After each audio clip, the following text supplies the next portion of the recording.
Okay, members of the board and staff and others, welcome to the Board of Health meeting. Members of the public are advised that our meetings are webcast live by the City of Hamilton and temporarily archived on the city's website. Other individuals and the media may also be audibly or visually recording this meeting.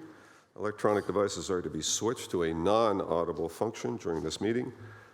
And the first order of business we have today is to, pursuant to Council's direction, to appoint a vice chair. And if I might, I would like to move. We've already done that.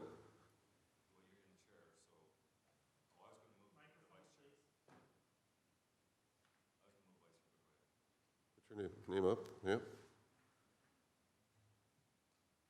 Go ahead. I was going to move Councillor Clark. Okay. Okay, thank you. So I was going to move Councillor Wilson, seconded by Councillor Danko. If I'm not supposed to be doing this nomination process, Madam Clerk, please let me know and you can take it over. Does she have to be in the room to be nominated? I don't think so. Yep, you have to accept it. Yes, to accept. Oh, okay. Well, that's interesting.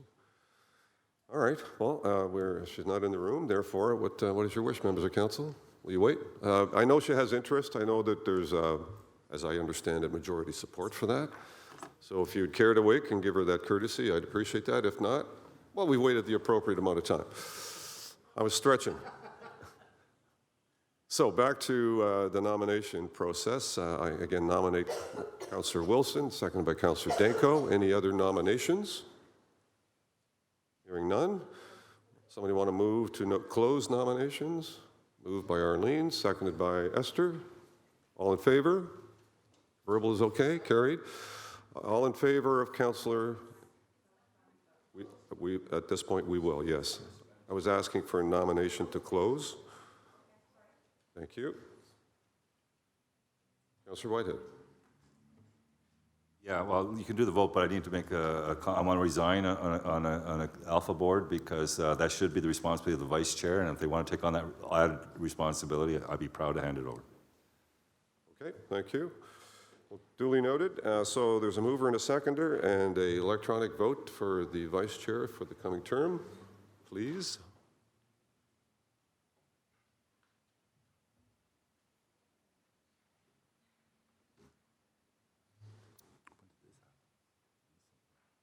I think that's everyone that's here. Oh, Judy.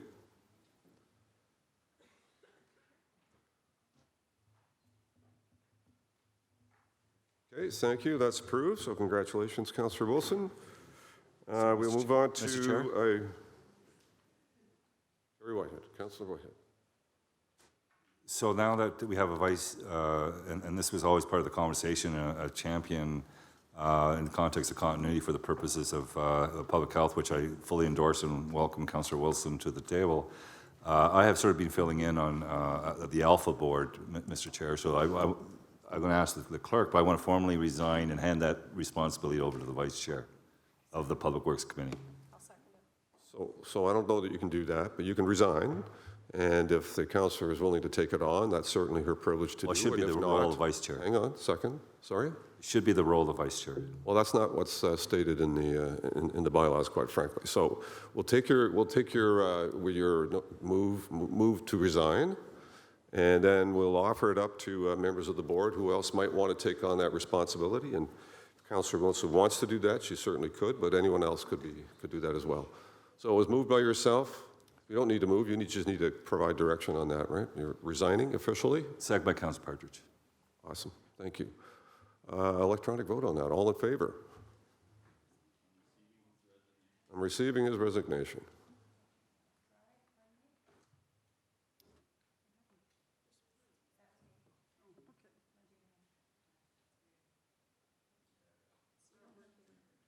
Something's not happening here. Yeah.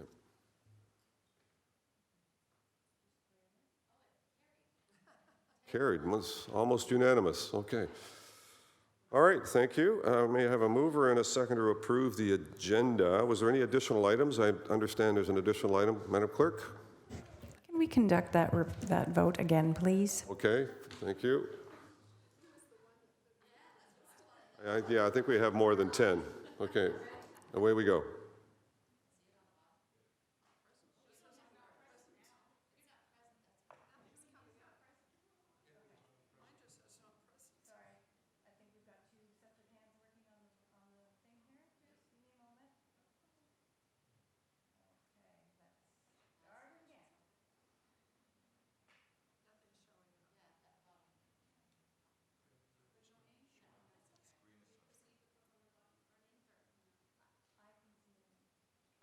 Yeah, what's, does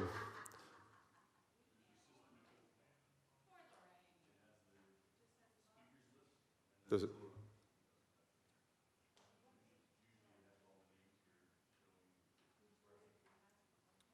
Do you need to reboot this thing to get it working properly?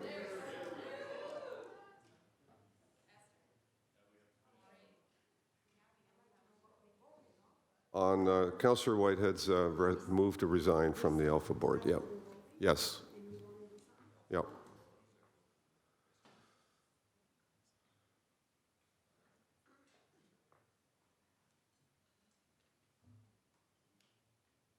Okay, that's approved, thank you. So can I have any additional items, Madam Clerk? We have an additional notice of motion from Councillor Wilson respecting menstrual products, and that motion is in relation to item 7.1, which is the staff report. Okay, thank you. So can I have a mover and a second on the agenda? Did you want to speak to that, Arlene? Well, it'll wait. Okay. Would you like me to make it now, since you have... Yeah, you might as well. Now you're on. Why don't I do that? Mr. Mayor, I'm sorry, I have to leave for a 3 o'clock meeting today. There's about 15 people coming. It's an urgent matter in my ward, and it'll be here in City Hall. As soon as it's over, I'll come back. Thank you. My hope and wish would we would be done by then, but now that I've jinxed it, we may not be. I'm sorry. My apologies. A mover and a second on the agenda as amended. Moved by Clark, seconded by Pearson. All in favor? Carried. Electronically.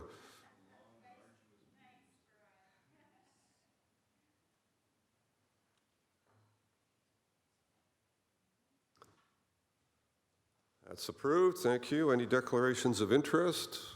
Hearing none. You have before you communications items 5.1 through 5.13. So if there are any items you want to lift, please indicate. If not, I'll take a motion to approve. Motion to approve. Councillor Pearson. Second. Councillor Clark. All in favor? Yeah, I think we're doing an electronic vote on the balance. Verbal. Carried. All in favor? Carried. Thank you. We're going to go to item 514 is the next one, is the next piece of correspondence, and because it's an endorsement, we need an electronic vote. Okay, thank you. My apologies. On 514 then, moved and seconded by Clark and Pearson. All in favor, electronically?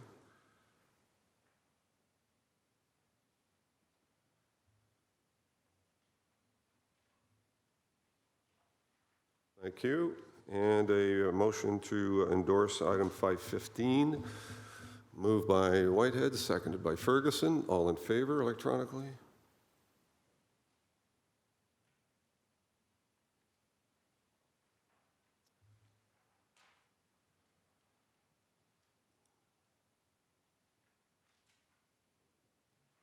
Thank you. That's approved. We'll go to consent items. Item 7.1. We have item 516, the last correspondence item. My apologies. I missed And that. then, Moved by Farr, seconded by Nunn. All in favor to receive? And forward, right? Electronically.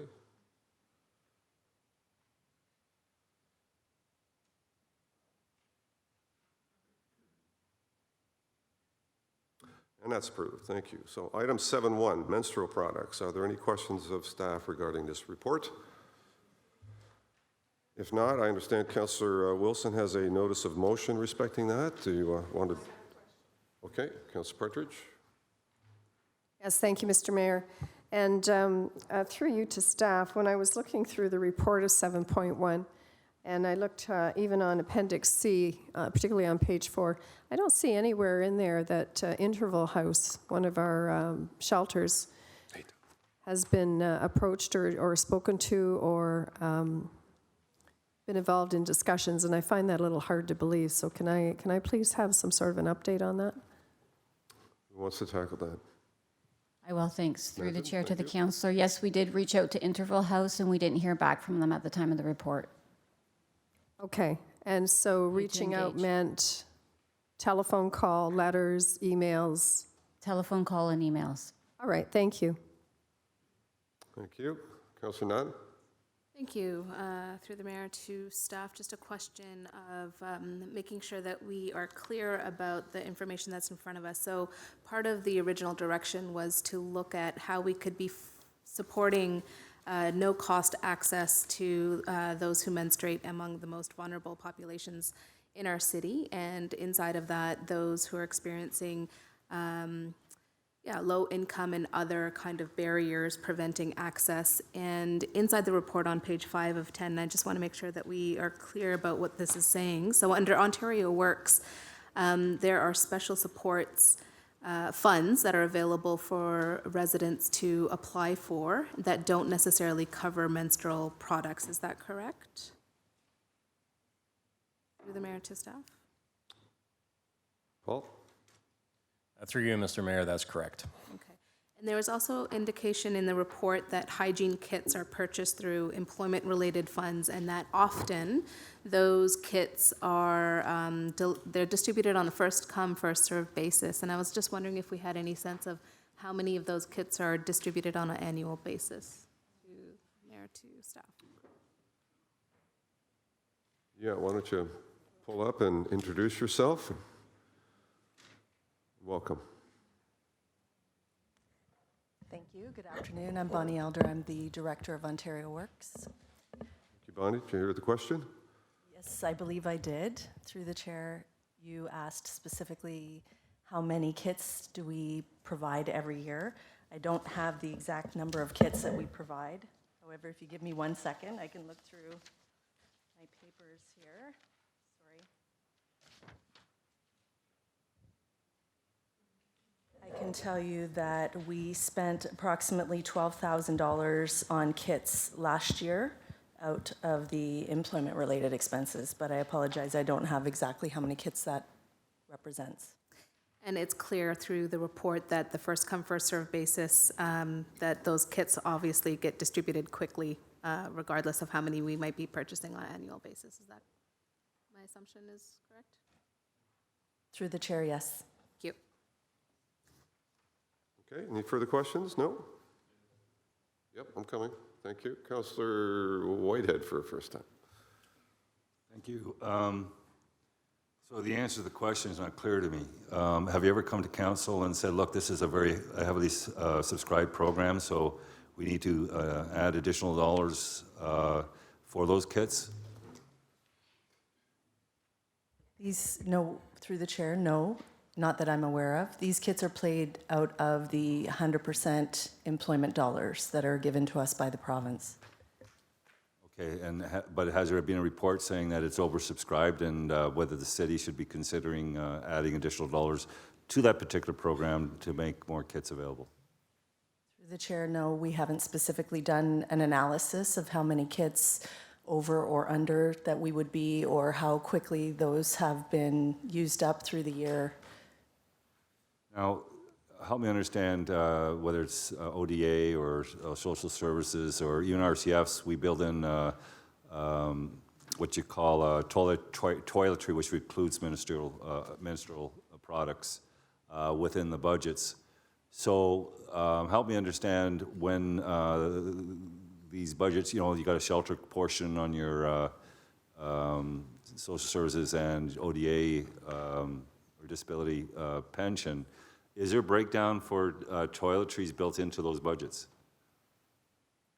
Through the chair, I believe it does reference that the amount that is given for basic needs includes food and anything other than shelter. It is meant to include things for personal items, but it doesn't specifically identify menstrual products. Okay, so the reason I asked that, because in the RCFs, there's a component that is specific to the toiletries and things like menstrual. You're saying there's no specific, it's just sort of a generic, here's your shelter and everything else kind of budget? Sorry, through the chair, that is correct. So that is related to Ontario Works and ODSP. The legislation specifically states it's for personal items, but doesn't provide further clarification than that. And in the calculations for, although we know it's insufficient, when they go to the level of determining a breakdown on shelter, would they not include or build into those dollars the breakdown for those various components, food, toiletries, personal hygiene products, those things? That not specifically, but would they not be part of the conversation in bringing those numbers together? So through the chair, I can let you know that specifically the legislation states that the basic needs is an amount provided to satisfy all conditions of eligibility to assist with the cost of food, clothing, and other personal items for members of the benefit unit. So there's nothing more specific than that. I can't speak to what the intention of the legislation, but that's what it states. Now, if it's apparently built into the budget on the personal needs, could there be like a clawback for a component of those checks if you're now providing for free some of those personal products? Through the chair, the only comment I would have to that is that hasn't occurred in the past. The province hasn't clawed back that I'm aware of any funds if there are provision for it for free through other community agencies or something like that. It hasn't looked at doing that, but I certainly can't speak to what the intention could be moving forward. I have no idea. I appreciate it, because I know that we've had clawback situations in income and so forth, and what they're allowed to make, and so I just want to ensure that we understand what the broader implications may or could be, or what the risk could be. I certainly support the intent, but I want to make sure we understand the whole gamut. Thank you. Okay, thank you. I have no further speakers on that. I do have an intent to put forward a notice of motion from Councillor Wilson. So Councillor Wilson, you want to put that forward at this point? Yes, I would. Thank you, Mr. Mayor. Moved by... We need to waive the rules. If that's what you're doing? Good, thank you. Thank you. Moved by myself and seconded by Councillor Nan that the rules of order be waived to allow for the introduction of a motion respecting free menstrual products. Thank you. Any comments on that? If not, all in favor, but electronically, please. Waive the rules. Councillor Pearson, did you want to speak to that? Sorry. Wrong button? Okay. Just eager to vote. Very good. Esther? Yep. One more time. There we go. Thank you. That's carried. Councillor Wilson. Oh, you're off again. You're still on. There you go. Thank you. Thank you very much. I'd like to read the motion now, please, and then speak to it. Moved by myself, seconded by Councillor Narinder Nan. Whereas people who menstruate need adequate and appropriate access to menstrual products so that they can experience their full health potential, maintain dignity, and participate fully in community. Whereas no internal programs to the City of Hamilton reported that they consistently budgeted for menstrual products. Whereas according to Plan Canada International Study, 1/3 of Canadian women under the age of 25 struggled to afford menstrual products. Whereas the estimated annual cost of purchasing menstrual products ranges anywhere from $76 to $153. Whereas the inability to afford menstrual products is a health equity issue. Whereas the majority of individuals who menstruate have started their period unexpectedly in public without having the supplies they need, resulting in feelings of anxiety and embarrassment. Whereas all community agencies interviewed agreed there is a need for low or no-cost menstrual products. Whereas menstruating is a natural bodily function, and access to menstrual products is as necessary as access to toilet paper. Whereas universal access to menstrual products contributes to the normalization of menstruation and enhanced access in a dignified way. Whereas other Canadian cities, including London and Sarnia, are already piloting and/or assessing the feasibility of menstrual product access programs. Whereas recreation centers and libraries service a large portion of the population, diverse in age and socioeconomic status. Whereas public-facing City of Hamilton facilities can be accessed by all members of the community at no cost. Therefore, be it resolved that the City of Hamilton work toward providing free menstrual products, pads, and tampons in all public-facing municipally run facilities in the following ways. A, that staff report back to the Board of Health outlining options and costs for a pilot project that would offer menstrual products in select recreation centers and library locations. B, that the evaluation of the pilot project also includes qualitative data from people using the products. C, that the pilot results inform the feasibility of expanding the provision of free menstrual products in all public-facing municipal buildings. D, that the Board of Health refer this report to the Hamilton Wentworth Catholic District School Board Liaison Committee and the Hamilton Wentworth District School Board Liaison Committee to determine the feasibility of a targeted or universal approach to enhance access to no-cost menstrual products within the school system. E, that the Board of Health correspond with the Premier of Ontario and relevant ministries to request an increase in social assistance rates to a level that reflects the true costs of basic needs, taking into consideration the added costs for people that menstruate. And F, that May 28th of each year be recognized as Menstrual Health Day.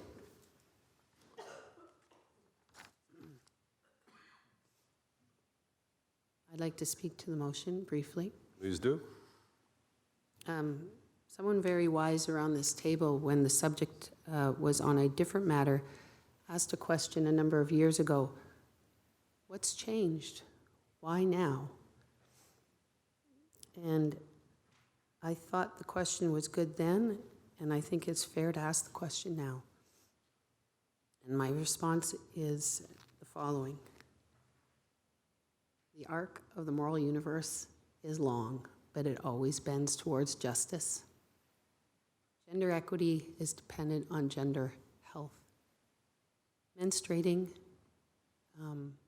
is a gateway issue in how we perceive those who menstruate, how we perceive menstruation, and therefore how we view maternal health and women's health, or people who identify as women.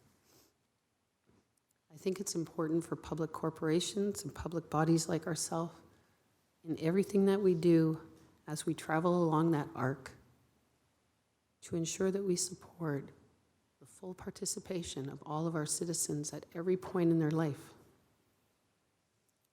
And I think our views and appreciation that this is, that we have to end the stigma that comes with menstruating because of its relationship to our health, our mental health, and our physical health, and that we support those who menstruate so that they can live a full life and be active in all aspects of their life. And on that, I will leave it to councillors to speak to the motion. Okay, thank you. Councillor Clark. Thank you very much, Mr. Mayor, Mr. Chairman. So is it the intention of the mover that we would provide feminine hygiene products for everybody from 12 to 49 years of age? Okay, we're going to get There you go. No, didn't work. There we go. Thank you. It's the intention of the mover to ensure that eventually all our public facilities provide for menstrual products in the same way as I provide for toilet paper.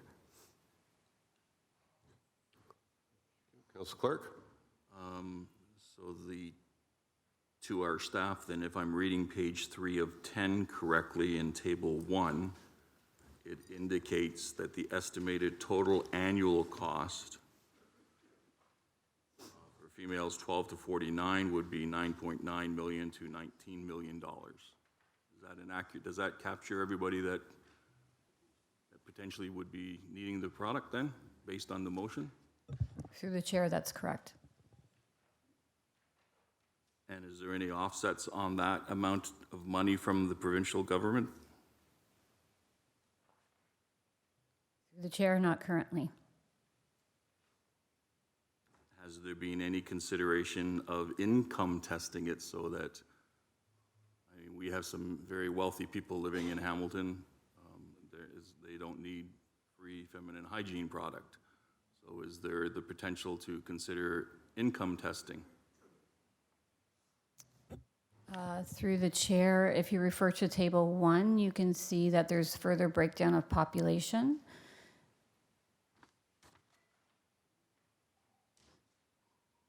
I see, thank you.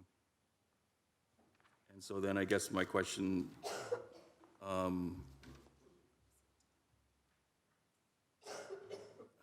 I guess my challenge, Mr. Mayor, is the motion as it's read right now would have us be providing the products to everybody, regardless of income, and that's the challenge for me, given the amount of money that would be.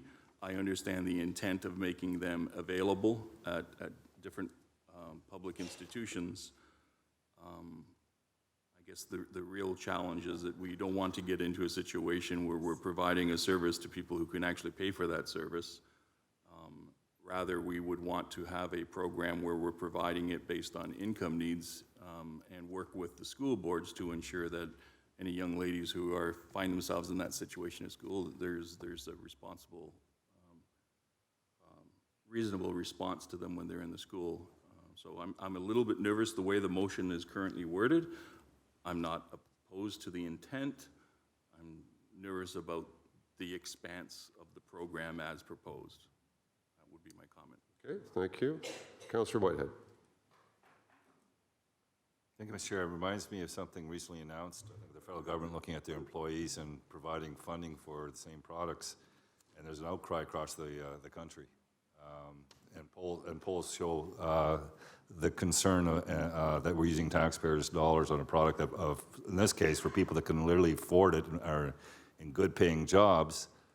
We're now going to pay for their personal products, which isn't playing very well with the broader population. So I thought this whole initiative, and here's some of the issues they talk about. They talk about hoarding. They talk about people taking the products and going beyond this community with those products. So at what level do we have controls in the way this motion is written in respect to the quantity of products that we would supply? So can I ask, what would we contemplate in regards to what those controls would be? Who are you asking? Well, it's a motion, so I'm not sure who. I mean, I imagine. We're speaking to the motion. So if you're speaking to that, then it's Councillor Wilson. If you're speaking to the report, then it's our staff. So. Yeah. So anyone can answer it. It doesn't matter to me. I just need to understand where the controls are. So let's go with Director Manzin here. Can we have any controls over this? Through the chair, I think it's a fair question, Councillor. Distribution can pose a challenge, and that's what we would bring back in a report back through a pilot. Councillor Whitehead. Okay, and I talked to my daughter and my wife and many others in the community when it comes to this issue, because it's become topical since I think the federal government announced that they were looking at doing that with the public sector workers. And so it's been topical for a couple of weeks now. And it's amazing how many women don't support it. in regards to who you talk to. They support it in the context of needs-based. They don't support it in regards to a broader population, that there's some unwritten rule that taxpayers should be subsidizing feminine products for everybody in the community. But there is certainly acknowledgement that we should be targeting those that are in need. Those are the issues and subject matters that were talked about. I have some real reservations on broadening this to everybody in the community, regardless of their financial circumstance. And I was looking at the math, and correct me if I'm wrong, so we're talking less than 50 cents a day, 25 cents a day for the product? $153 a year was about $4 a week. Through the chair to the counselor, it's about 18 cents per product, and the calculations are use of 6 products per day. Yeah, I was using the math of the motion that said it was $153 a year. That's correct, and there's a range in there. 70 to 150. 53 is a high end, that's the number I used. So you break that down, divide that by 12 or 52 weeks, then you come down to around $4 a week. You break that down per day, that breaks down to cents. So I'm trying to understand the significant impact. Is this about the financial means, or is this about something else? In regards to the whole issue of equity.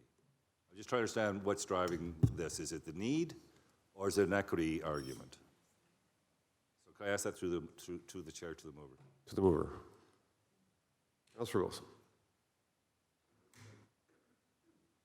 Thank you very much. Like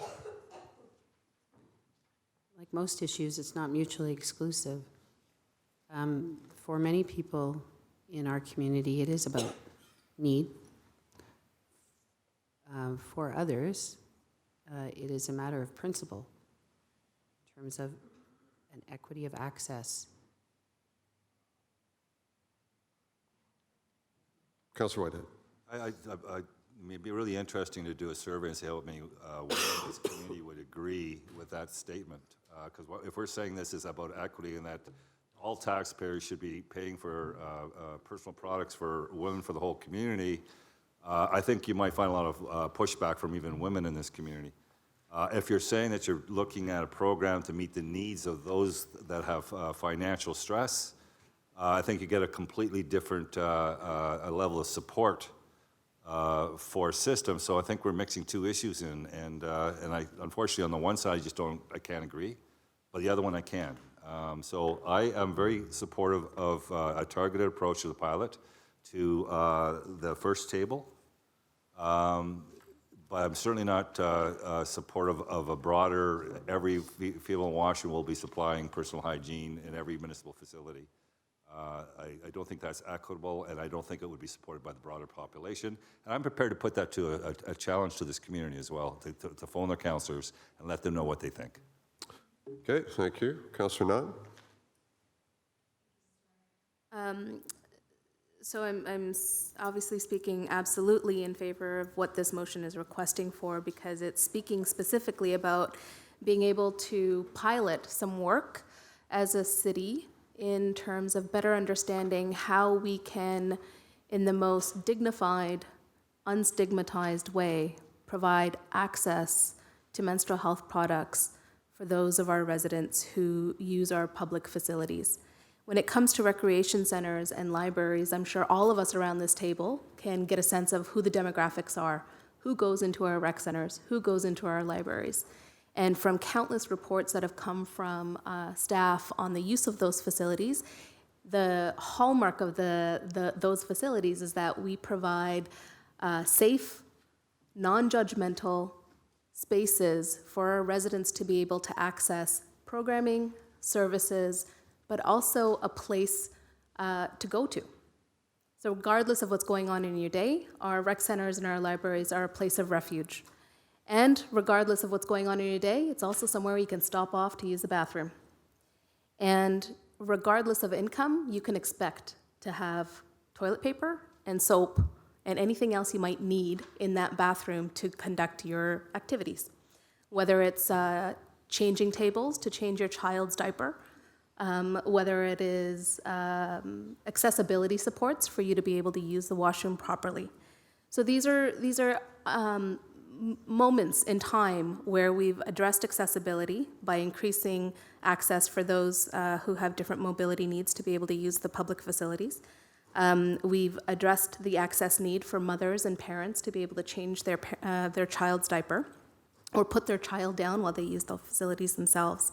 And so I think what's great about this motion is that it's not talking about universal access, i.e. Providing every single menstruating person in the city boundaries with free menstrual hygiene products. And I think we have to be very careful about assuming that.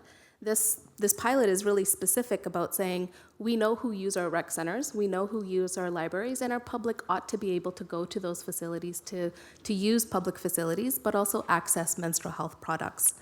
I know that in Ward 3, it is a portion of the city where we do have a lot of members who have low income. There are members who face other kind of social stigma. There are other people who face different types of access needs. And I know that whether it's the Bernie Morelli Center, whether it's Pinky Lewis, whether it's the Barton Library, that those are spaces of refuge and access to our residents. And I believe that moving forward with the pilot project that's looking at providing menstrual health products through those bathrooms is a smart way to go about tackling this very complex issue. And also to the point that staff made about distribution, I think the challenge here for us is that we're trying to do the right thing, right? We're trying to increase access for those who are experiencing health equity issues, whether it's financial stress or other. And the reality is that every type of program that's been put in place by our good community social agencies, our shelter services, even our own employment-related support services, is that there needs to be care given into distribution so that people are not further stigmatized in accessing what they need. And so it's one thing to go into your school counselor's office and get a pad or a tampon because you've had your first period or you forgot products or can't afford them. But as an adult menstruating person, where do you go to access those products without creating stigma or feeling shame about having to go request those items from somebody? So the best way to go about something like this then is to remove the stigma of somebody having to ask for the product by simply providing the product in places where we know we can serve those populations that Councillor Whitehead was talking about in terms of the targeted demographics.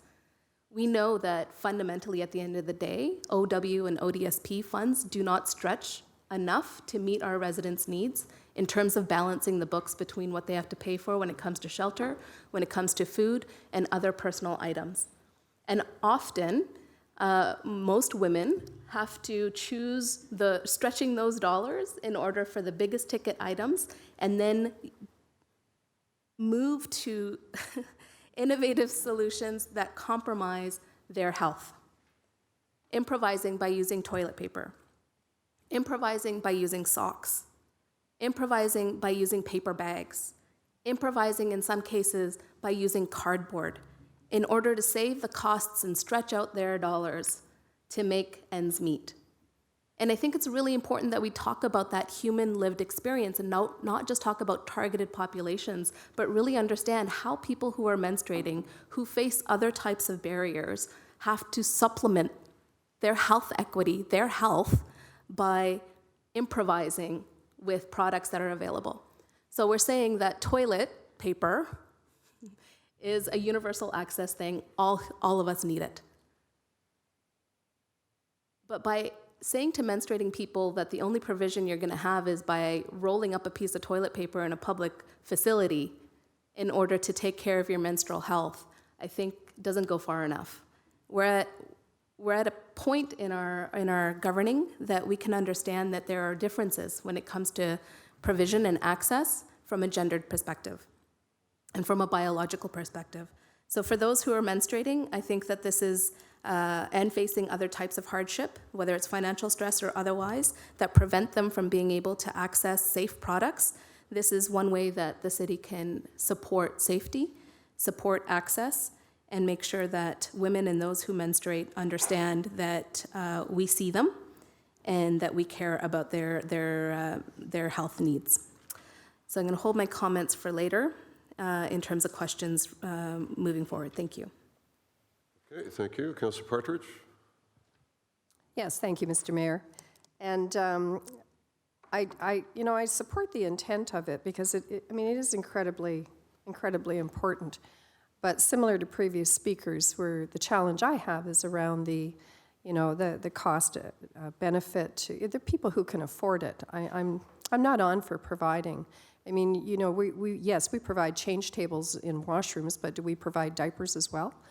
Is that something we then need to look at? I think we need to be very careful here. I can't support the motion as it is. I don't feel that it really aligns with the report. In the report itself, and perhaps my question, Mr. Mayor, to staff, maybe I missed it, and I apologize if I did, but I didn't see libraries referenced in the actual report. Director? Through the chair, that's correct, Councillor. Okay, thank you, because they're not city-owned centers. They're owned by the library.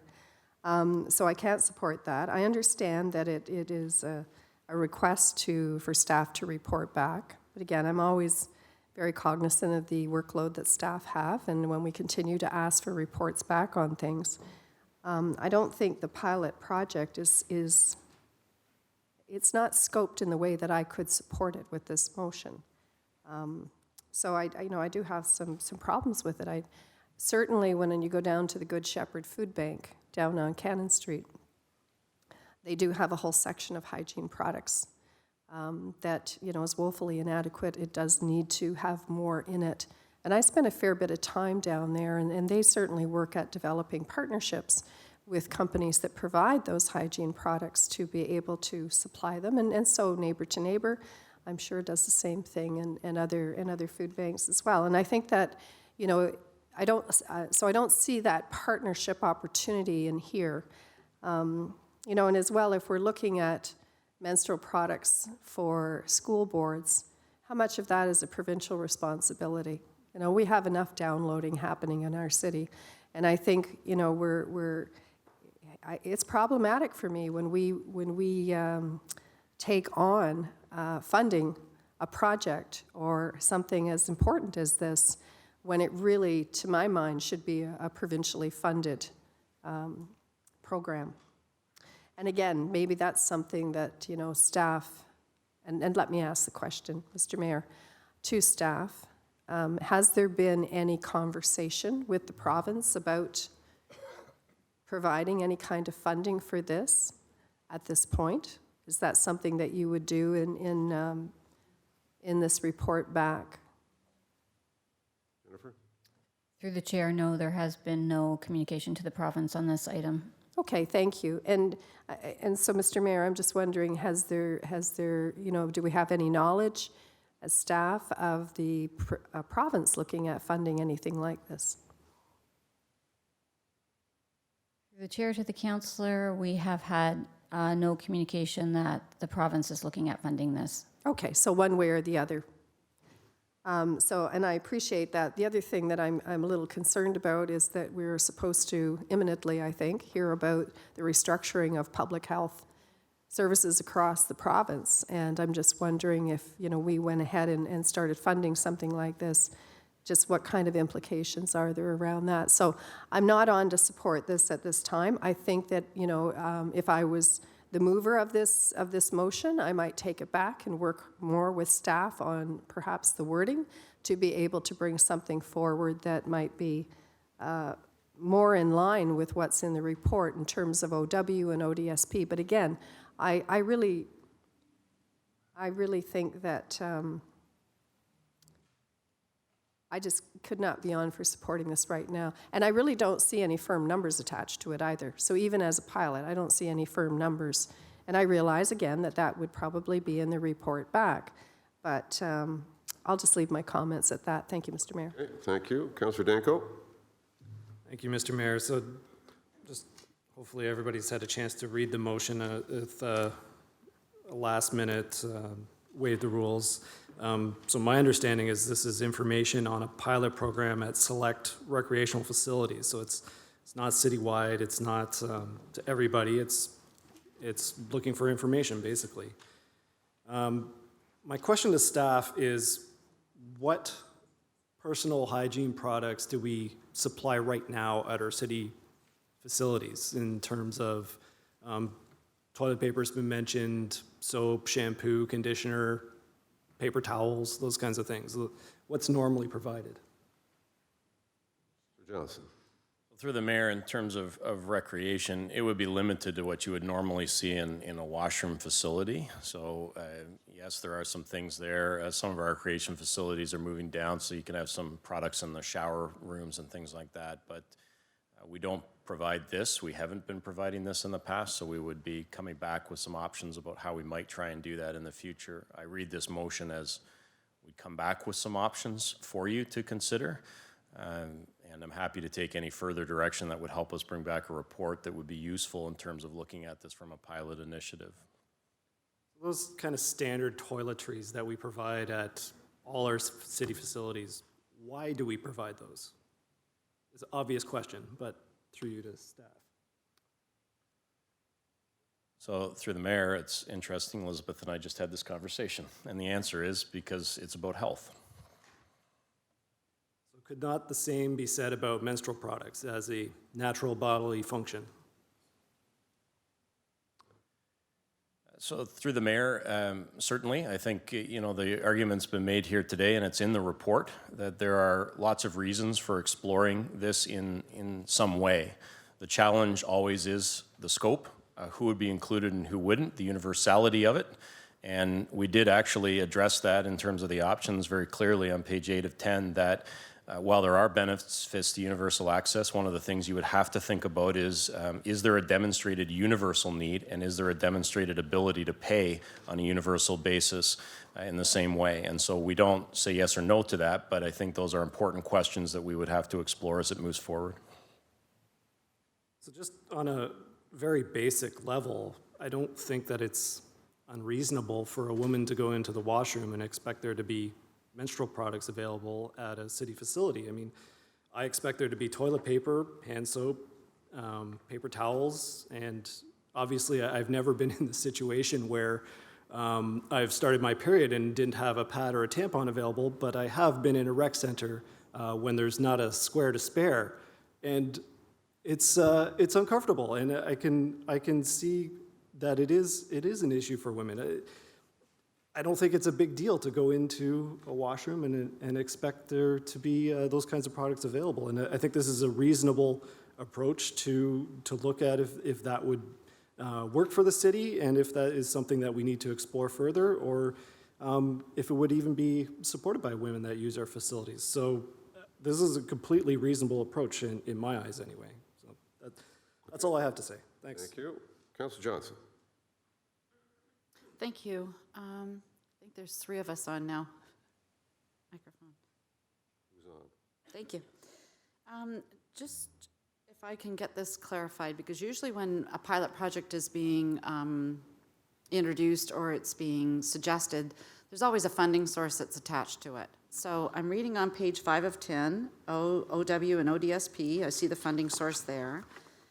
I move on now to corporate sponsorships and provisions of products. There's a comment right in the middle of page 9 of 10 that the Board of Health may elect to refer the provision of menstrual products to vulnerable populations to the 2020 budget discussion. Would that come through as an enhancement or a part of your budgeting, just regular operations? Well, So through the mayor, just to be clear, the staff report is not a pilot project report. No, I understand. In terms of the costs, I suppose if we came back with something that could be easily absorbed within existing funding, we would do that.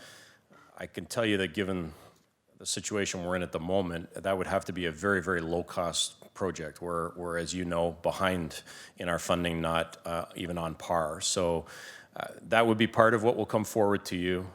No pilot would be implemented, as I read the motion that's before us today. No pilot's implemented before you receive back our report with some options and I'm sorry, costing Paul, I how can't to hear do it. you. Go ahead. So we would not be implementing any pilot until we respond back to you with a report on options and costs for that pilot. And I think then you could look at it, and part of our analysis would be, how could we make this happen if we could with existing funding, or what would we need in terms of enhancements or in-year funding to make it occur? Thank you. And I noticed in the report too, it does not open the door for any other pilot projects that may be spurred on because of this. So I heard the words diapers earlier. I'm also, but I think that's fair to say. But we also look at diapers from anywhere from toddlers to adults. It's not just for a certain age grouping.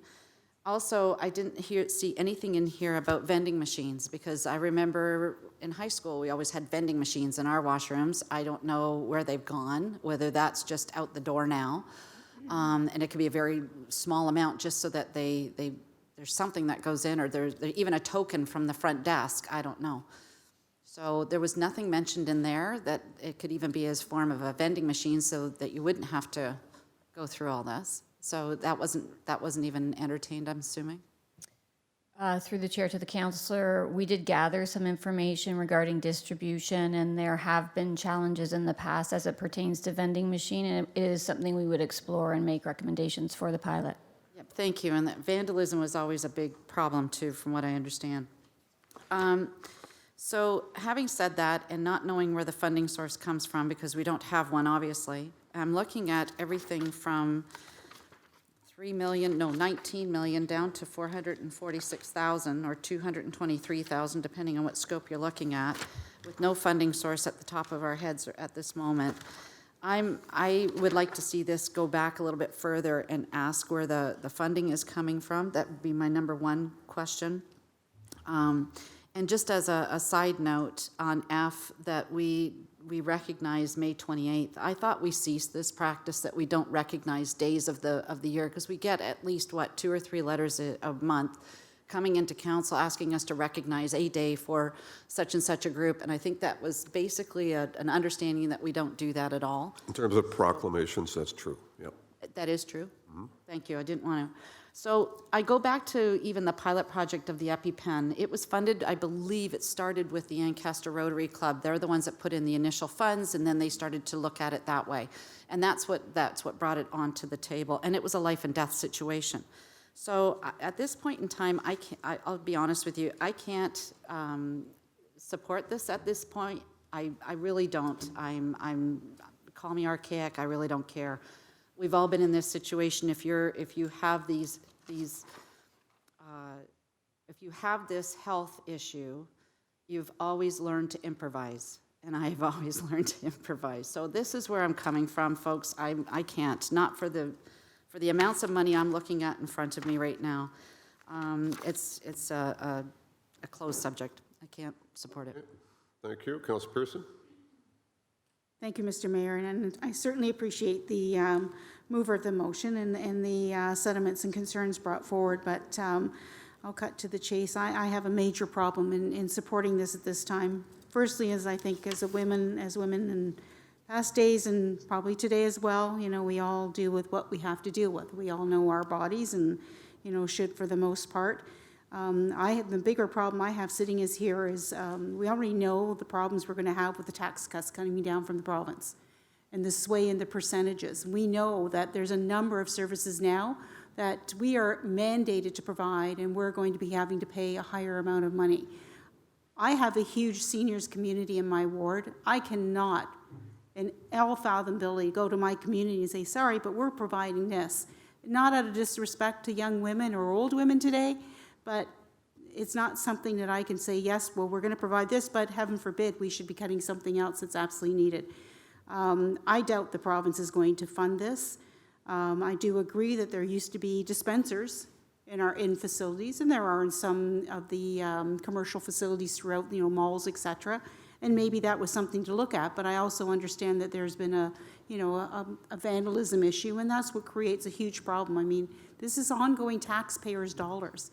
And at the end of the day, I have a problem in even saying to staff, you know, they've done a tremendous amount of work already to bring this report back, and to say, go and do more work at this time, when we know where we're going to be sitting in the next little while as far as budgets.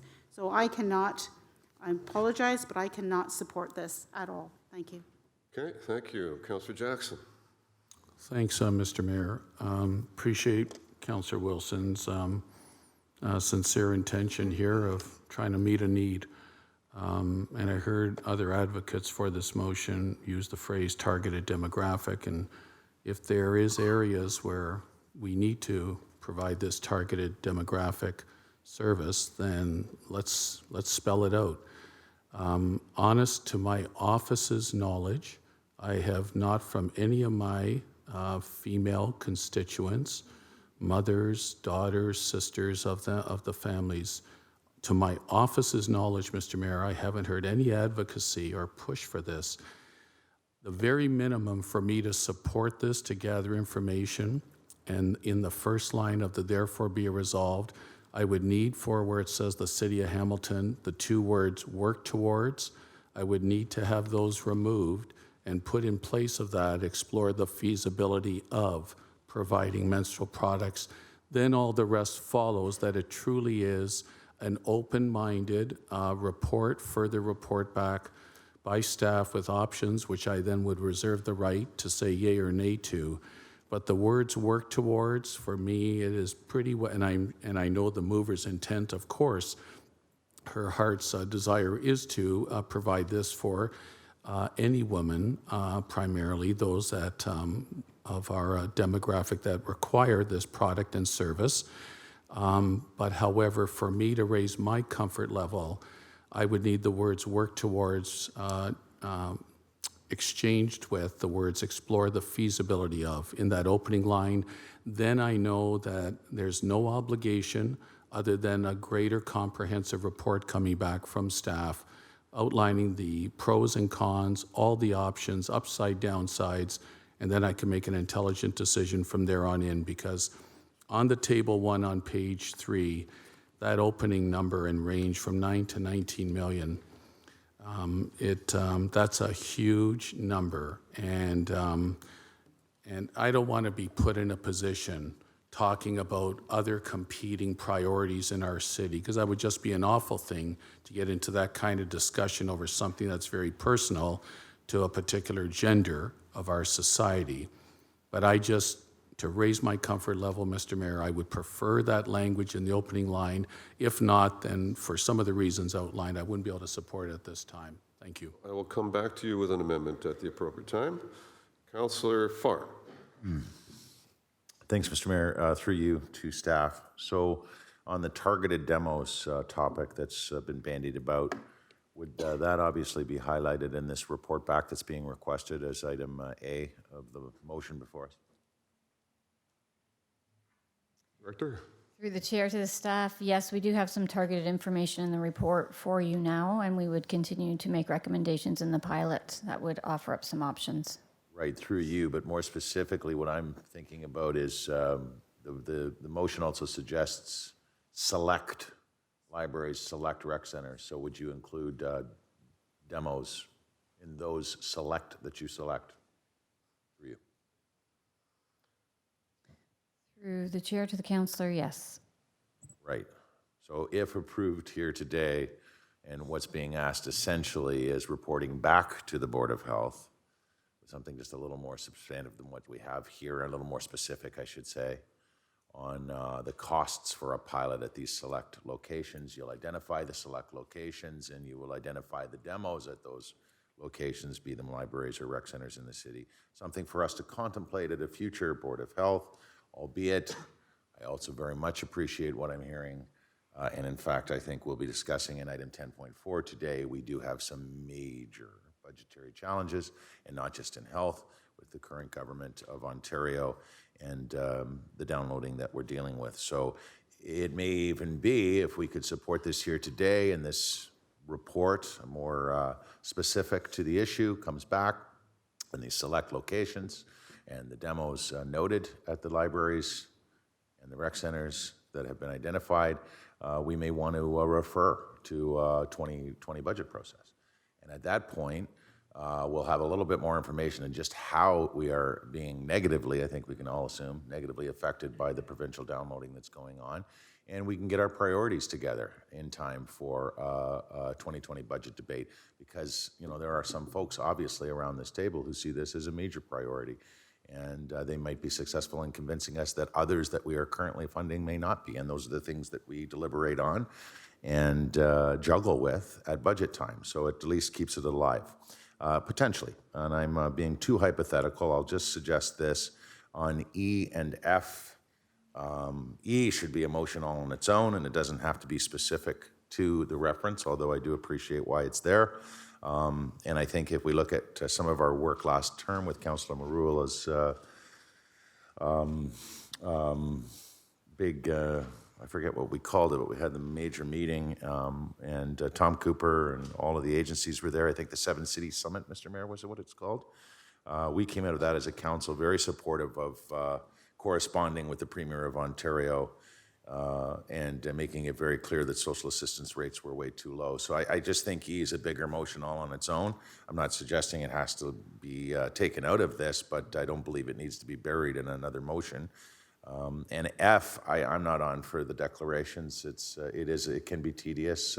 We don't receive a whole lot of demands to bring them back, but we do now and again have those suggestions, and we have historically, at least in my time, shared that we just don't do declarations anymore in the city. So I'm willing to support getting a little bit more information specific to the issue, because I've appreciated the arguments that I've heard. Who knows what we may find, but I've now got confirmation from staff, Mr. Mayor, that it would be very specific information in the report back. Here's the rec centers, here's the libraries, here's some costs, and here's the demographics that we tried to appeal to with this pilot program, if it were indeed move forward at that time, if we do get a report back. Thank you. Okay, thank you. Councillor Pauls. Boy, the world has changed. We used to talk about like this in private. And in a way, I feel very uncomfortable. But anyways, besides that, some of my counselors suggested that we have toilet papers in our facilities. Well, I want to tell you, I don't carry a roll of toilet paper with me everywhere I go. But as a woman, when I had my period, I would be stocked with the things I have at home before I went out. So I was prepared for, that time of my period. So to suggest that we supply everyone or every facility has one, a woman is always are prepared. So I think I cannot support this. It reminds me, I saw a movie, The Padman. I don't know, you guys should see it. It's interesting in third world country how nobody talked about it, but this man provided it because they needed it, because women were not going to school because of that. We don't live in a third world country. I thank God I live in Canada. I really do. Every day I count my blessings. We live in a great country. I came from Italy. We worked hard. I bought my own products. I don't know if I couldn't afford it, I would ask, someone, but my mom, I remember working hard. We did this privately, and I find it a little bit uncomfortable. We're talking an hour and a half about this. So I just want to say also, the last line, F, that May 28th, each year, we recognize as Menstrual Health Day.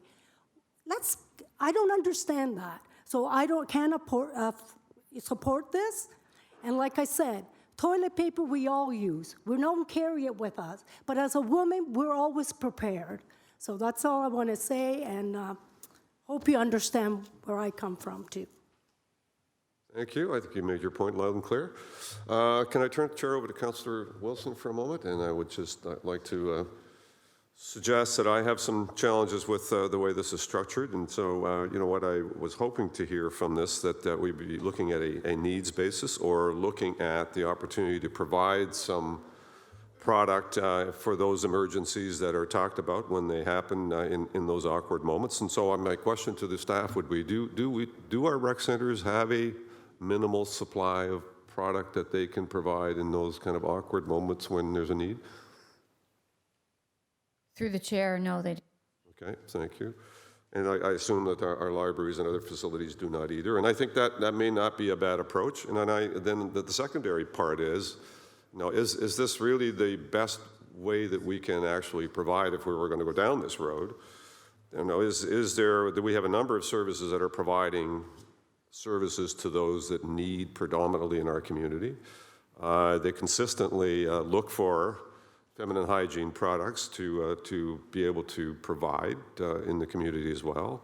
And so if we're looking at advancing that and providing more for more people, would we not be better off, I wonder, by acquiring that product and bringing it to those agencies that actually supply? So those are some of the questions I have rolling around in my head. Being able to provide, so emergency supplies in some of our facilities, I think makes some sense to me. To be able to provide it for everyone that asks, I think will ultimately become problematic and very costly. And so if we can narrow the focus on this, I think there's an opportunity that we can do, that we can make some improvements on accessibility to these products for those that aren't either financially able or have difficulty accessing.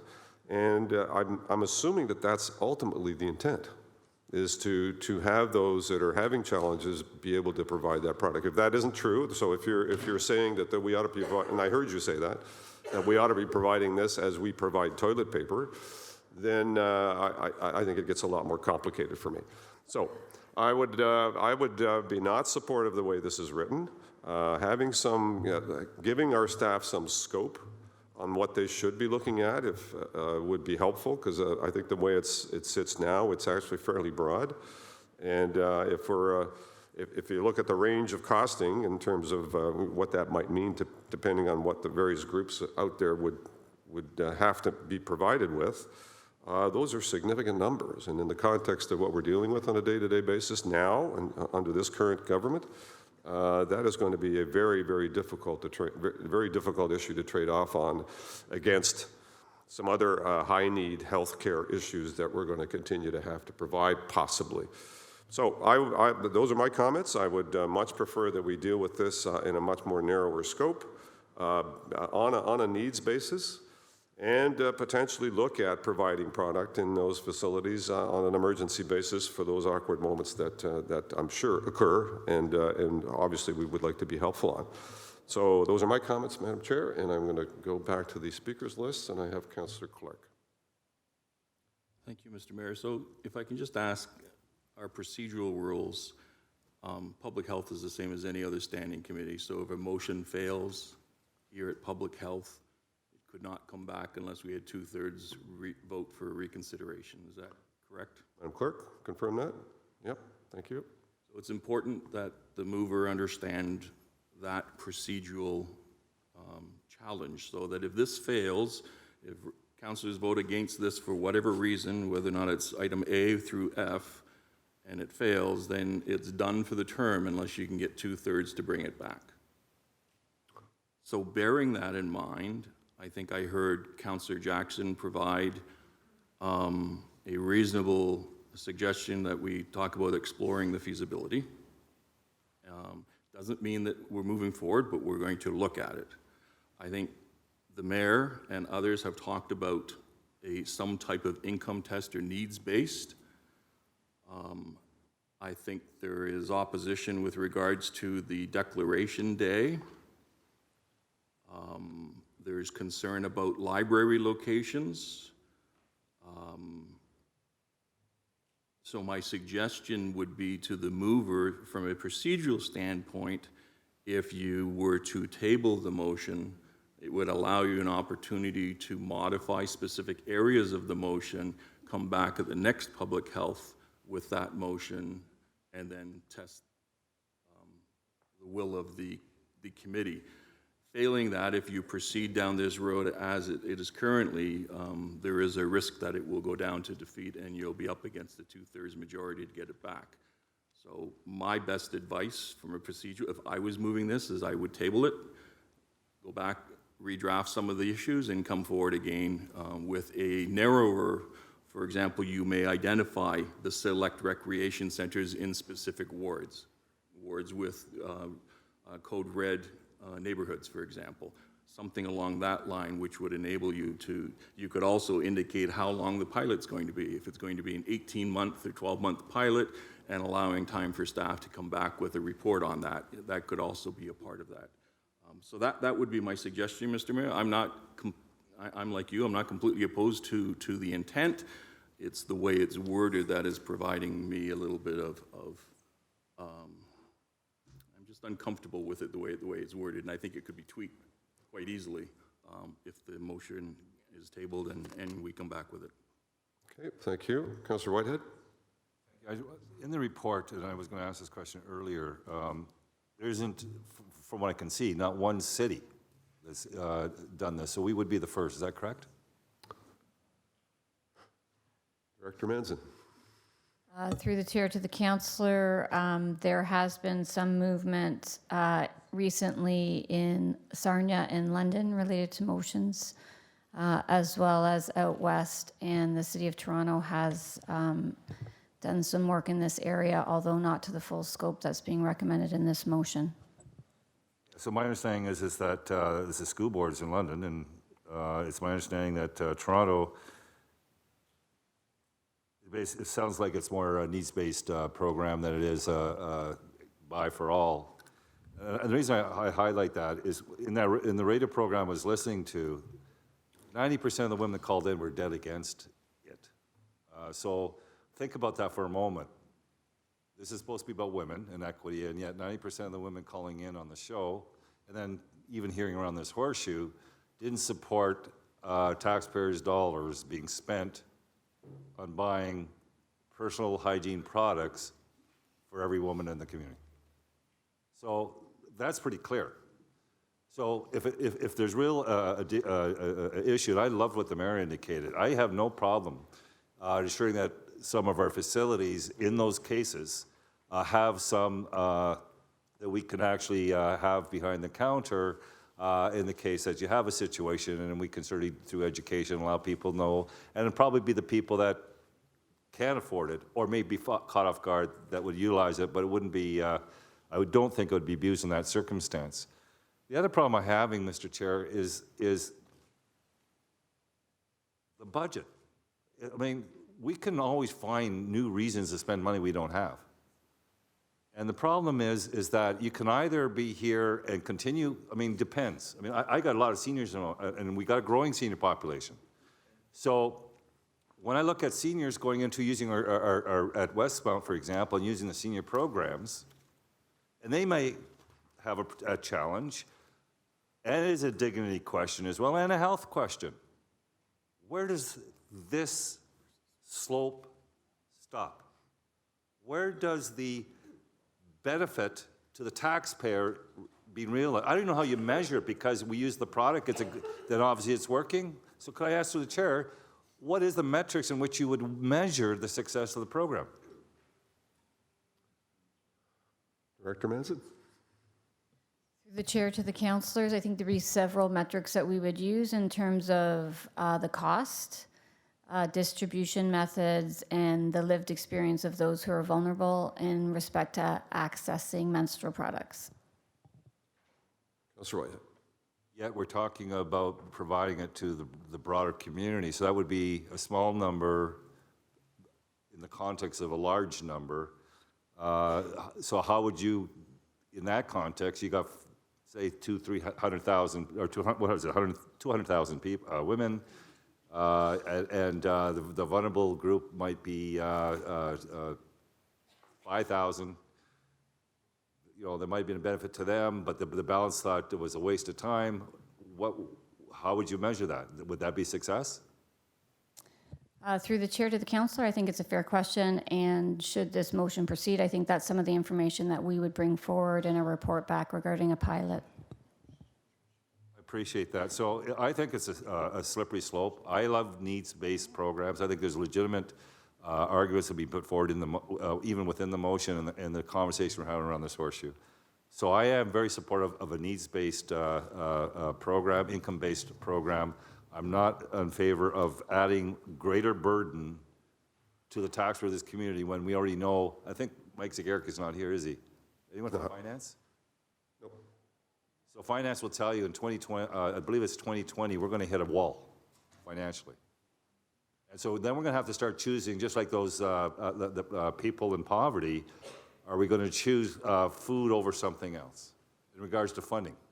That's the wall we're gonna be hitting in 2020. So this is not a time, to pick, programs or broad in scope, but really doesn't target where the need is. Thank you. Okay, thank you. Councillor Wilson. Thank you very much. I just have a few questions through staff. With respect to page 3, table 1, there's been considerable reference to costs and the amounts set out in this table. I just would like to ask a question about some of the assumptions behind the numbers. So, for example, there's some of my colleagues have alluded to the $11 million. Is it the assumption behind this number that it would cost, I think the assumption is it would cost us $11 million if every person between the age of 12 and 49 got all their menstrual products off the municipality. Is that the assumption? Through the chair to the councillor, yes, that's correct. So the notion that it would, this is a program where every single person who's menstruating would go to get their products at a municipal facility, that is not the intent. Even if we took the last number, Ontario Works females aged 12 to 49, cost is $500,000 approximately. Is the assumption that every single one of those persons would be reliant on the municipality for their menstrual products? Is that the assumption behind that number? Through you, The Mr. chair, yes, that's correct. I just have a few comments to make. I respect the comments that have this report has generated and this motion has generated. And I certainly am sympathetic to the comments of my colleague that she feels somewhat uncomfortable talking about this. But that's the point. This has been framed as a private issue. This is a health issue. Menstruating is a health matter. It is a bodily function, and it is no different from any other bodily activity that goes on when you go into a stall or at a urinal. Another reference was made to the practice of third world countries. In some third world countries, when a person who is menstruating, they have to spend that time that they're menstruating isolated from their family. That is the stigma that is attached to menstruating. This is a natural bodily function. And if we continue to frame it as a private matter that we can't talk about, then there are some young people in our schools who are going to continue down a road where they feel the stigma of menstruating. I understand the comment about cost, but I think from my questions, I hope I've tried to highlight that because I, as a woman who menstruates, I'm not going to go to the library to obtain all my product. I'm going to carry it on me personally. But in the event that I get my period unexpectedly and I don't have that product in my backpack or my purse, it is a natural bodily function. It should be available to me in the event that I don't have one packed. Just as I'm not going to carry toilet paper around in my purse in the event that I do need to use the washroom. I'm more than happy to table this. I understand that the conversation on this is probably changing quite rapidly. But I also need to underscore for my colleagues that menstruating and the access to product, it is a matter of equity. It's not a matter of just poverty. And I think that when we provide product in only those code red neighborhoods, we're just adding to the stigma that this is a burden. And it's not a burden, it's natural. So I will table it, but the principles behind the motion will be laced within the retabling, and I'll bring it back and try again. Thank you. Okay, so is there a seconder for that?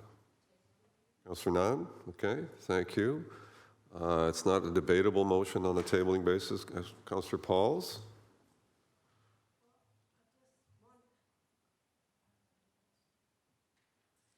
You know, I feel uncomfortable. I know it's a bodily function, but what about the older people now? When they have other problems, should we supply them with everything that they need, if just in case they didn't bring a diaper or? So I just feel uncomfortable. I think, like my other colleagues suggested, that it does cost money, and I really believe women are always prepared. And if we're not prepared that day, we have ways.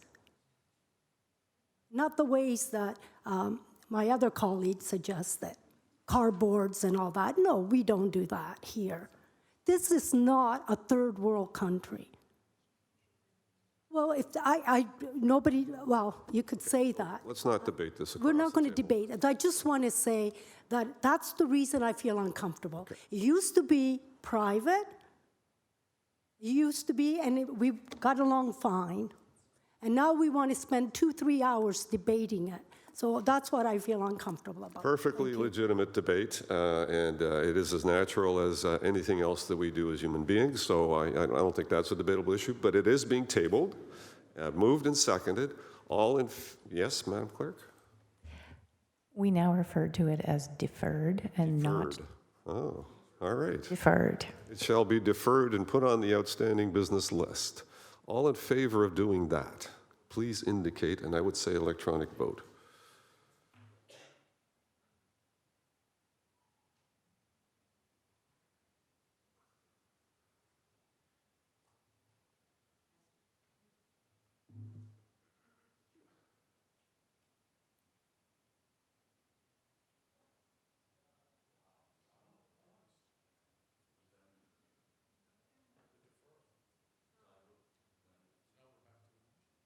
Okay, so that's defeated, to defer or to table, or whatever we're calling it now. So we're back onto the main motion. Councillor Jackson, I heard a desire on your part to do an amendment. Is that something you're still interested in doing or not? Yep, let's clear the vote off here for a second. Thank you. So thanks, Mr. Mayor.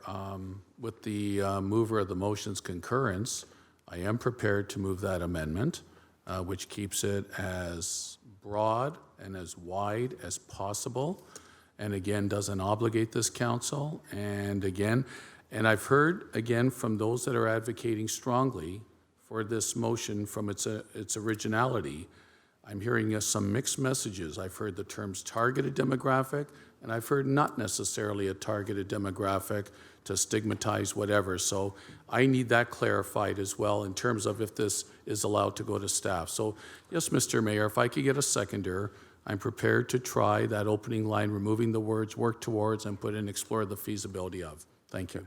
Thank you. So can we deal with that amendment, or do we want to take all amendments or any and all amendments and deal with them all at once? I heard seconded. So on that amendment then, let's call the vote on that. So all in favor, electronically, please. 1 second. Oh, you want to speak to the amendment? Terry? Yes. You do? Okay. Not to the amendment, okay. So the challenge, Councillor Whitehead. the challenge I'm having with the amendment, my issue is needs-based. This motion doesn't talk, it just keeps it very, very high level and leaves the door wide open to provide services beyond a targeted group. So in that context, I guess I better ask through the chair, does this motion restrict you from providing a pilot program that goes beyond a targeted group? Mr. Johnson. Well, through the mayor, my suggestion is in listening to the conversation here, we would bring a range of options to you. That is what option A says, and I can tell you that looking at the cost implications of it, that one of those options would be to limit the scope and use of this program in terms of eligibility. Doesn't mean that's the option you have to go with. This will not be a report with one option. This will be a report with several options for you. So I can't say that it's held to that. I have listened to the debate as others have, and I think we would take away some sense of what is occurring around this table and bring you back options that may seek to allow you to speak to certain elements. So I know that's not the answer, that it's not a specific answer to it, but I can say we would be taking away some various options which would limit cost, would look at scope, look at locations, anything we can do to be helpful. Well, Mr. Chair, what I'm hearing is this motion does not limit them to explore options that go well beyond the targeted group. So it doesn't do anything to belay my concerns.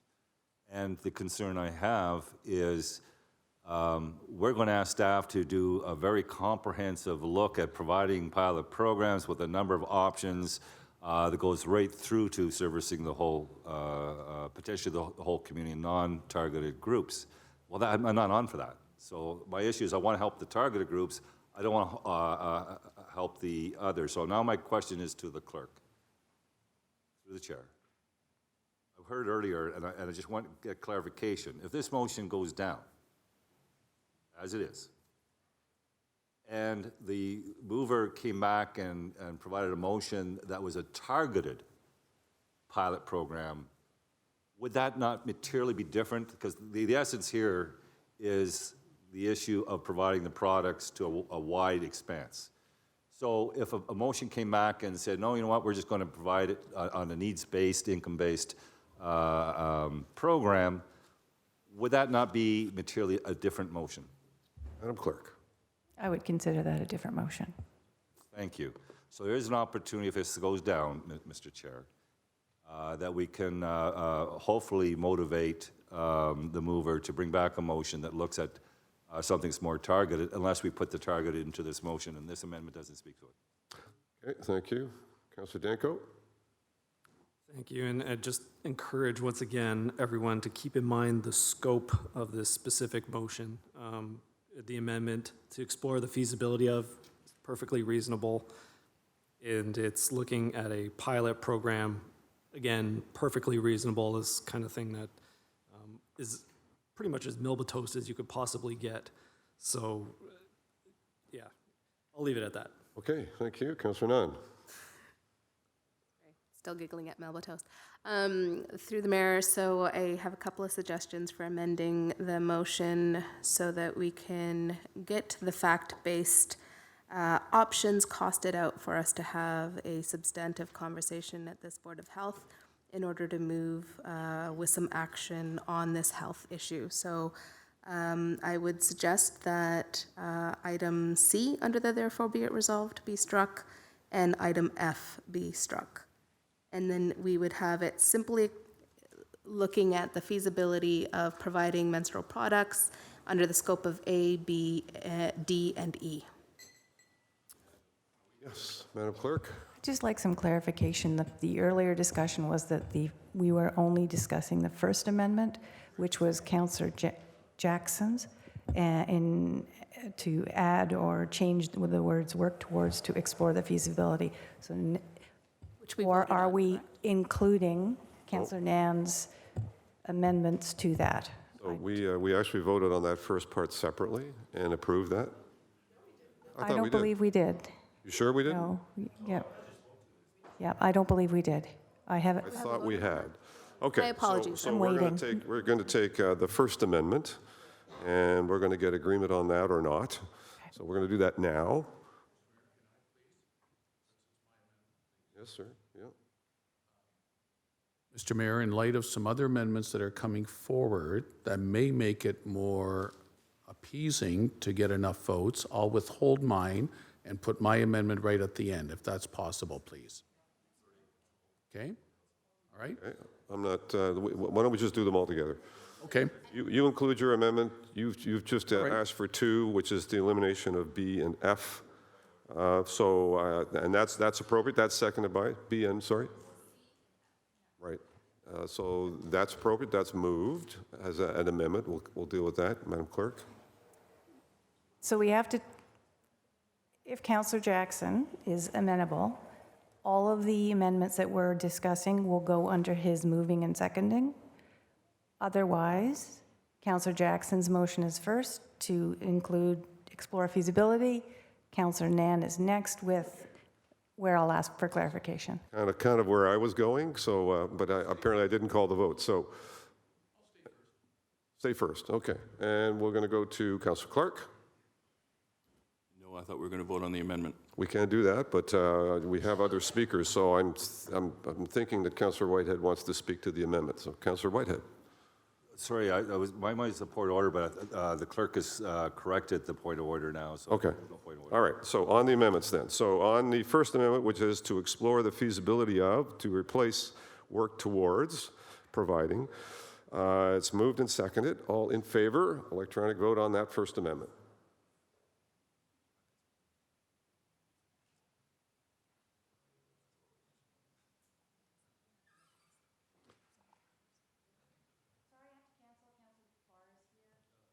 Oh, jeez, William.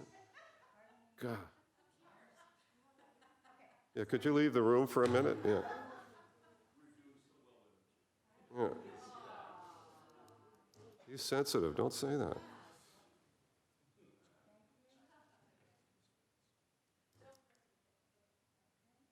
All right, thank you, that's approved. And then we have another amendment to eliminate B and F. C. Sorry, C and F. Any comments on that? If not, moved and seconded. All in favor, electronic vote on that. C and F.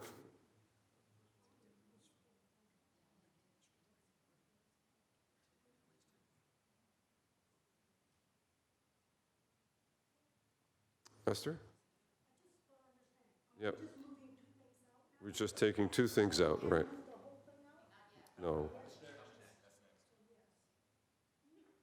Okay, thank you. So now the main motion as amended, electronic vote. All in favor and those opposed. Oh, 1 sec. Fingers are at the ready. Here we go.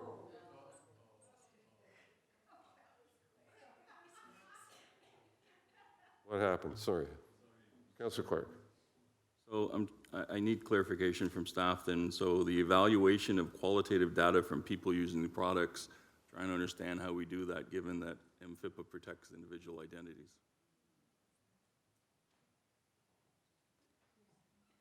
Hello, through the chair to the councillor. Typically what we do is invite people who are vulnerable in accessing menstrual products or other things to focus group discussions to inform distribution and some of the barriers that they experience. Okay.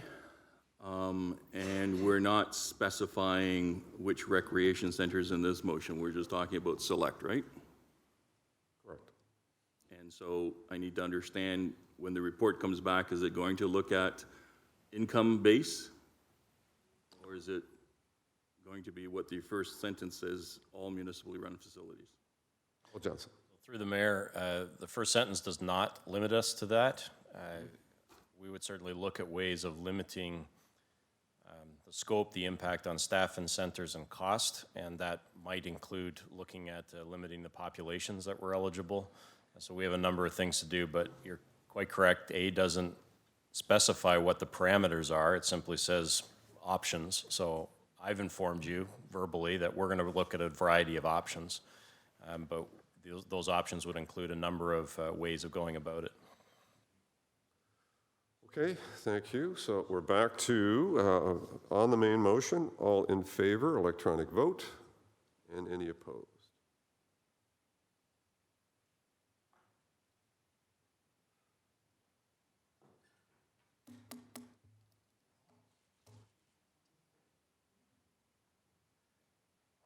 And that fails. So the motion is turned down, and I need a motion to receive the report. Moved by Collins, second by Jackson. All in favor? Carried, thank you. The next upcoming report is, My apologies, but we did not receive the minutes of the last Board of Health earlier in the meeting. Can we get a quick electronic vote on that, please? let's do that. Yeah. Actually, it wasn't in the roadmap. I failed to put it in the roadmap today. My apologies to the board. I follow that roadmap like it's the Bible, most of the time, yes. All right, moved and second, moved by Collins, seconded by Danko. All in favor of the minutes? That's a verbal vote, right, to receive, or electronic? Okay, that's not in the roadmap either.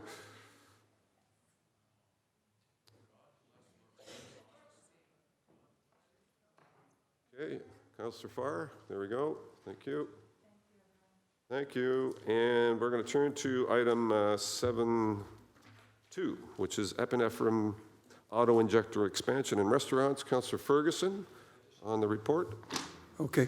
Yeah, thank you, Mr. Chair. I was just waiting for the screen to come back. Madam Clerk, can you just bring the screen back? The mayor was good enough to turn me on, just despite the fact of the screen not being there. But I just wanted to talk about this because this has been in the making now for about 4 years. And it started with asking Anaphylaxis Canada to help with training, McMaster University to put together an operational plan. The city, Hamilton, would be the administrator. We decided to go to a pilot project in Jackson Square, which has been in place now for a number of years. And we're at the point now where we roll it out to the restaurants. As you know, there's an 18% annual increase in food allergies that are occurring in our population. And the intent when we first started this process was to get into every restaurant in the city of Hamilton. But the next step after we're ready to go with the operations plan, the training is ready to go. Our staff at the Health Department, Dr. Tran's done an amazing job shepherding this with the Board of Health, is to roll it out. And quite frankly, at the March meeting, there was no media here. And so I don't think the public knows that, particularly restaurant owners, shame on them, they weren't here. But the Spectator has done, as has CH, as has CHML done an amazing job as we go through various steps of this program to try to get it out there.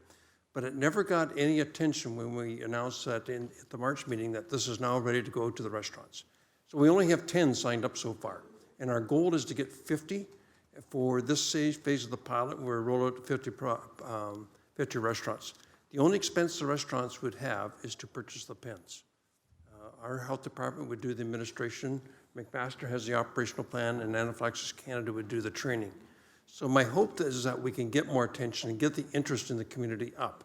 When I talk to restaurateurs, they're very interested in the program, but they never got the message we're ready for them to go. And so through you to Dr. Tran. Dr. Tran, if restaurants are interested in coming forward, who do they contact? How do they go about it?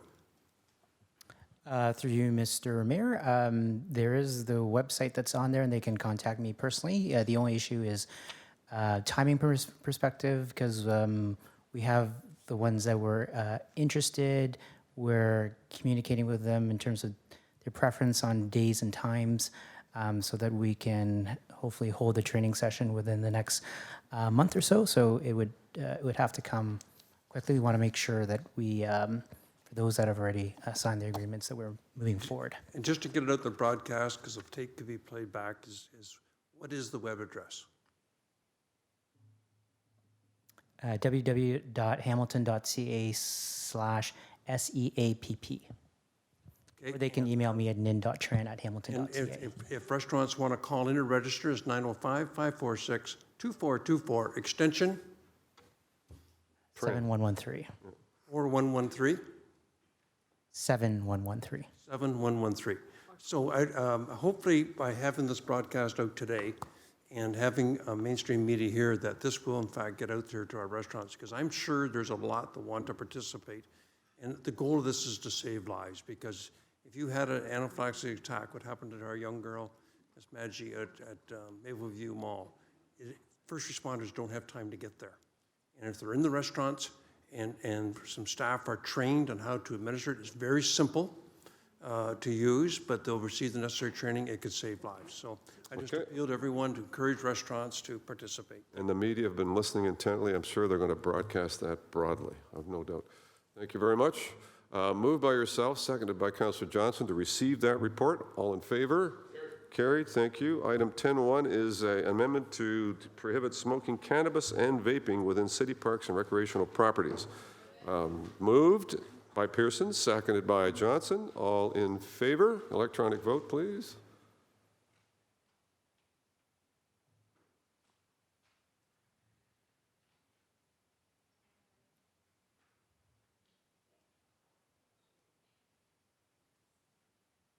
Very good.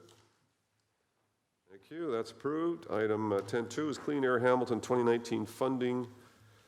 Again, the report's before you. Any questions? Moved by Johnson, seconded by Partridge. All in favor? Councillor Ferguson, yes, question. Hold the vote.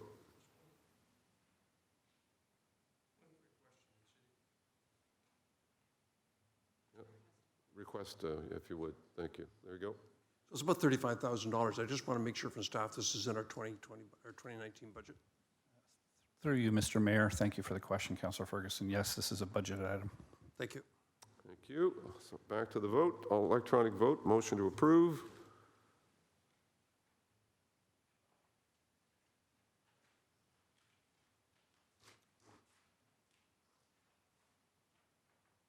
We're all in. Very good. That's approved. Thank you. And we have mandatory rabies immunization. Moved. Okay, Councillor Johnson. Thank you very much. And through you, sir, to either Carolyn or Connie, I don't know who's the authors of the report. Thank you. I notice on Appendix A, it's the livestock and those who fail to vaccine their livestock. This is a provincial chart, correct? That's correct. Okay, thank you. Can we just send a note off to the provincial that there are some vaccines that are not available to certain livestock? So I'm hoping that they're up to date on their charts. And my understanding too is that the farmers usually don't normally vaccine against rabies unless their livestock is going to be in contact with the public, meaning a fair or a petting zoo or that sort of thing. So, but it would just be interesting to see if they would update their list, please. Thank you. Okay. That's it. I was moved previously by Pearson and Ferguson. All in favor electronically?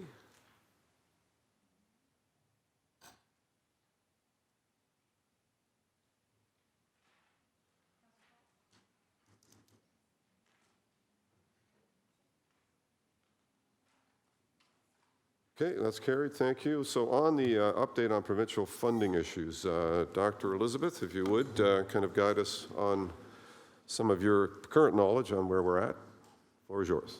Through you, Mr. Mayor. Thank you for the opportunity to comment on it.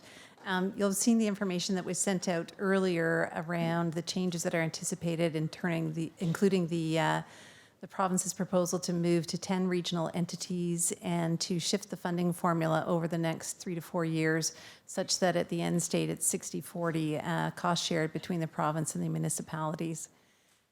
We've had an opportunity now to have a conference call with the ministry last week, and we have been given the go-ahead to share that information further. I'll send this out to you all in writing in terms of what the additional information is we have. They provided us both updates on our numbers as well as updates on the proposed boundaries that are envisioned for Hamilton to be part of. So I'll start first with the numbers. We have some good news there in that the projections that we gave you previously, we now have some more information from them, and they are moving in a positive direction.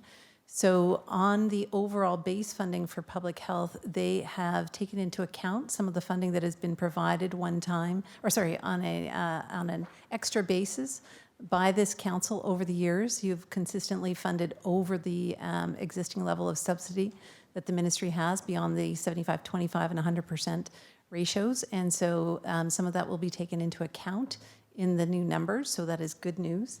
As well, they have given us an update in terms of one-time funding. They have said over their fiscal year 2019-20, so extending to March 31st, 2020, they will be providing $1.4 million in one-time funding based on our need that we have locally. So a portion of that, about $1,075,000, will apply in 2019 and a further $325,000 in 2020 from the standpoint of our fiscal year. They've also given us updated numbers in terms of seniors oral health, seniors dental programming, and there is a significant contribution there, a $2.2 million investment for this community in seniors dental programming. So that's some very good news in terms of the needs that we know are existing out there in terms of seniors oral health. Specifics on the program, what they're going to fund, how it might relate to our existing programming in that regard, we don't know yet, but we'll continue to have dialogue around that in the new year, or in the next few weeks. The last part is around the boundaries. And so on the boundaries front, they have told all the health units, and all the health units are piecing together what the boundaries are across the province. Hamilton becomes a region that is constituted of Niagara, Hamilton, Haldimand, Norfolk, and Brant. So very similar to the existing LHIN, if you want to think of it in that way, except with Burlington excluded. So that is the proposed boundaries. What's really clear as we talk to our colleagues about these things is they are working through the issues as they go forward. And aside from the funding piece, most of it is up for consultation and up for dialogue, including those boundaries that I just read out. And so we can expect that to start somewhat soon if they're going to be prepared to put these in place for April 1st, 2020.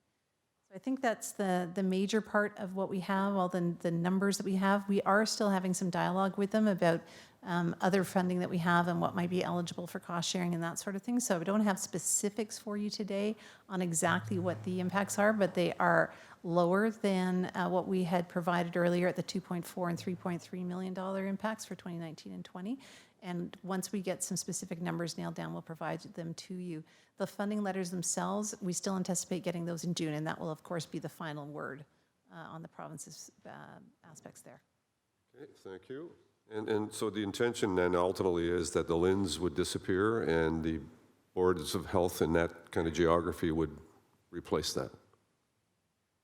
Through you, Mr. Mayor. So two very different functions. So the existing LHINs are, of course, overseeing all of healthcare except for primary care, but coordinating with it. That function has been rolled up into the new Ontario Health Agency, and it is proposed, that we've heard about. We haven't seen official on this, but that there would be some regional offices that carry out that function.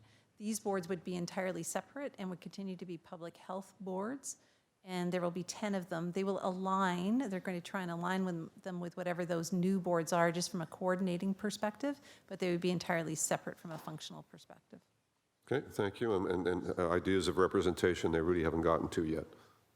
No, they haven't gotten to those yet. These questions were asked during the teleconference on Wednesday, but they haven't gotten there in terms of thinking through those things. And they are quite clear that that's all going to come out for consultation as we move forward. Okay, thank you. Councillor Jackson. Thanks, Mr. Mayor. Thanks, Dr. Richardson, for the update. So one or two questions. So I've heard some whispers on the street that part of this overall restructuring and collapsing the LHINs and merging it into 10, I guess, super agencies, if you want to call it, there is no hint at all about us as a municipality losing our public health department reporting in through the corporation. Through you, Mr. Mayor, please.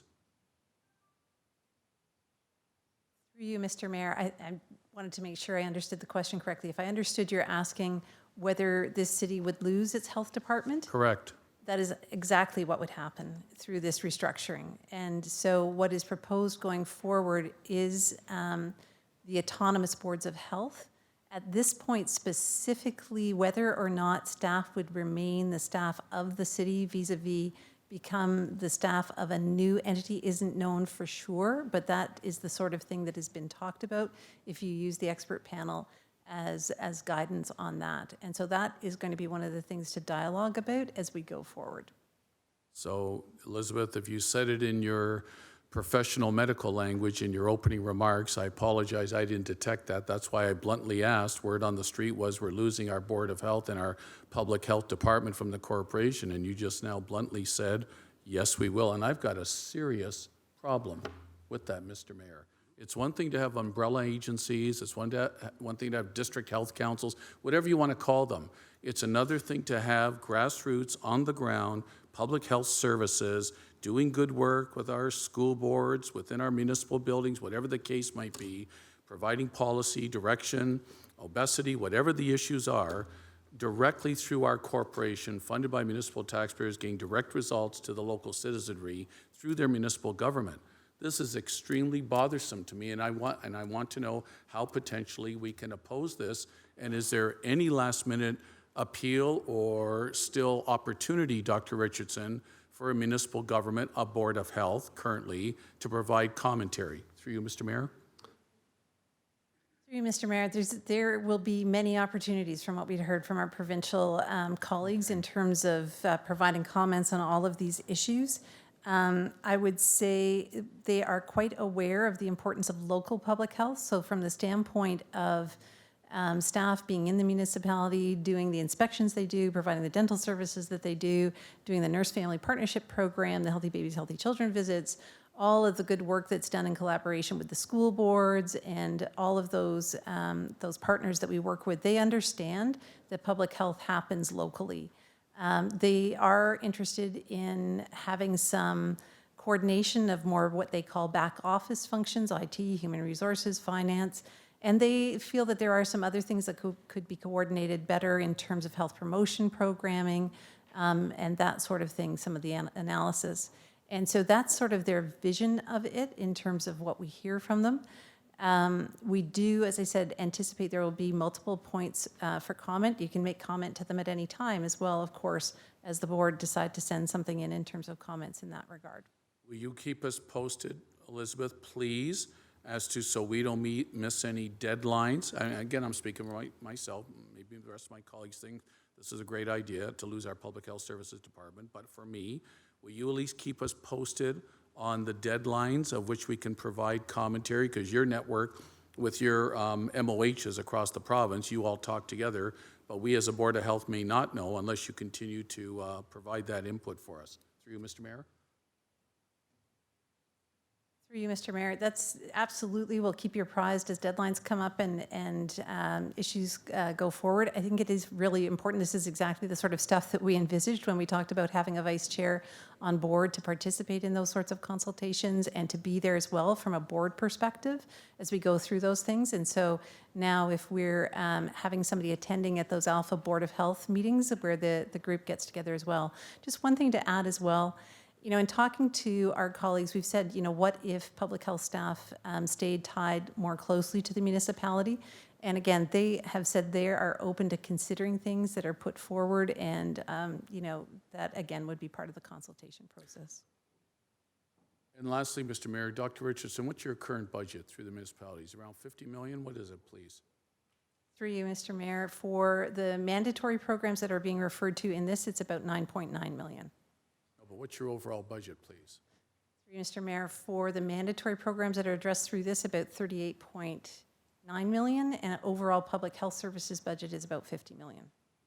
Thank you. That's what I was getting at. Your overall budget is about 50 million.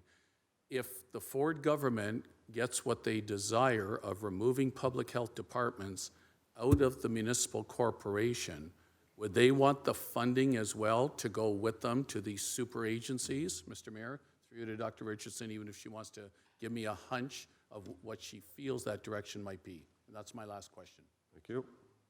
Through you, Mr. Mayor, what's been referenced in the dialogue, because there aren't specifics out there in writing in terms of what this means going forward, but they've referred to creating autonomous boards the same governance model, and that being one of the things they want to address is having the same governance model across the province. So right now, there's 35 health units, with 24 of them having autonomous boards in place. So they would reduce as well the number of autonomous boards overall. But the framework for those boards, when you're an autonomous board under the existing Health Protection and Promotion Act, is that the board sets the budget, just as council does here for public health services.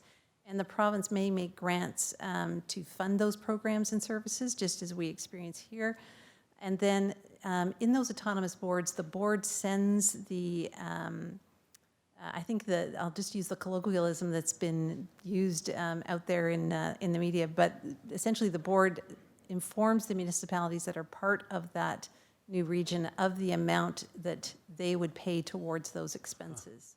Oh, great, we can be a member of this wonderful new super, whatever you want to call it. I got grave concerns, Mr. Mayor, and I definitely want to have commentary down the road. Thanks, Mr. Thank you, and it'll be an item on the agenda each and every meeting from heretofore. Councilor Clark. Thank you, Mr. Mayor. So first I want to state I have tremendous respect for Dr. Richardson. I always have. She's our medical officer of health. I understand very clearly that comes with a distinct set of roles and responsibilities and authorities. I need to ask the question, because Dr. Richardson keeps using the dialogue. Is it really dialogue, or is it more direction, and the other boards of health are raising concerns, but they're not truly consulting and considering the issues that we're bringing forward from our Board of Health? Doctor? Through you, Mr. Mayor. Difficult question as always for staff to answer, because there are, of course, two levels of work that are going on at the political level as well as at the bureaucratic level. What I see in what's been said at the political level is that the financial decisions have been made, that they don't anticipate going back on those. The other issues in terms of the specifics, in terms of how we move forward and the consultation, I would say my experience over the past several years with this section within the Ministry of Health and Long-Term Care is that there is true dialogue and consultation, and that is the way they've done business going forward, putting forward ideas about what would be envisioned for the future, but then talking about them and consulting on them.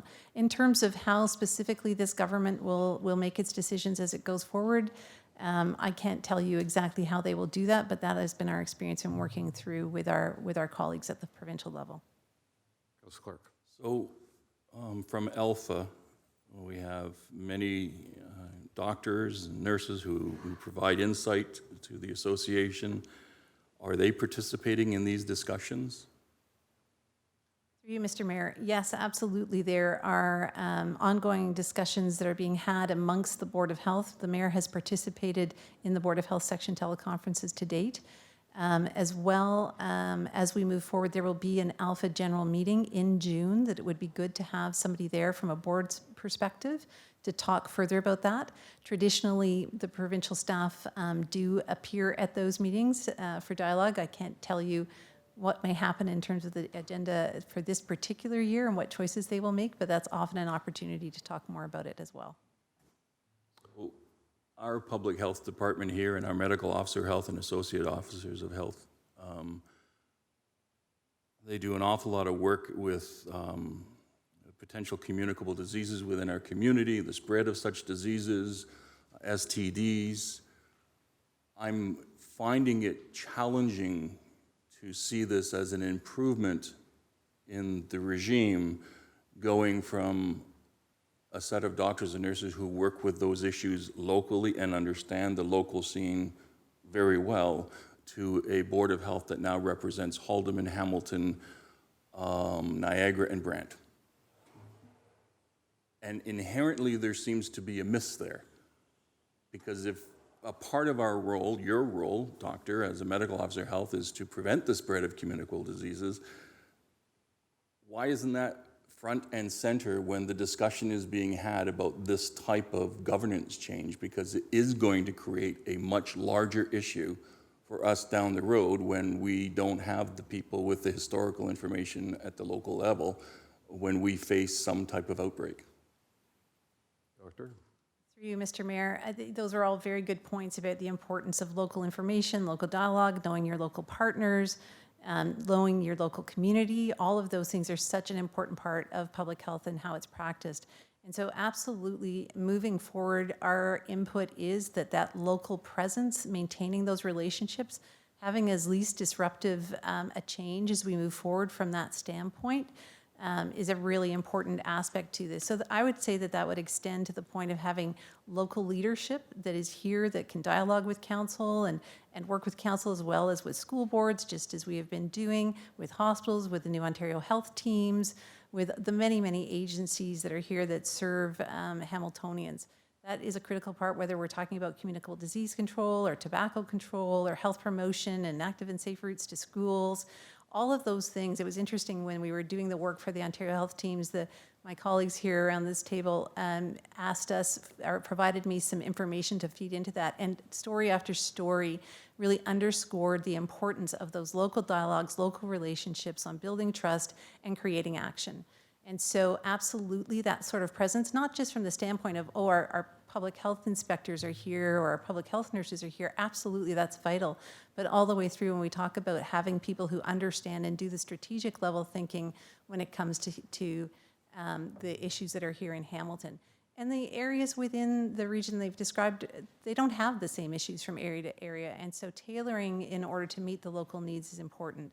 The province does talk about that they understand that there's the importance of local public health. They understand that municipalities need a strong role when it comes to those governing bodies as we move forward.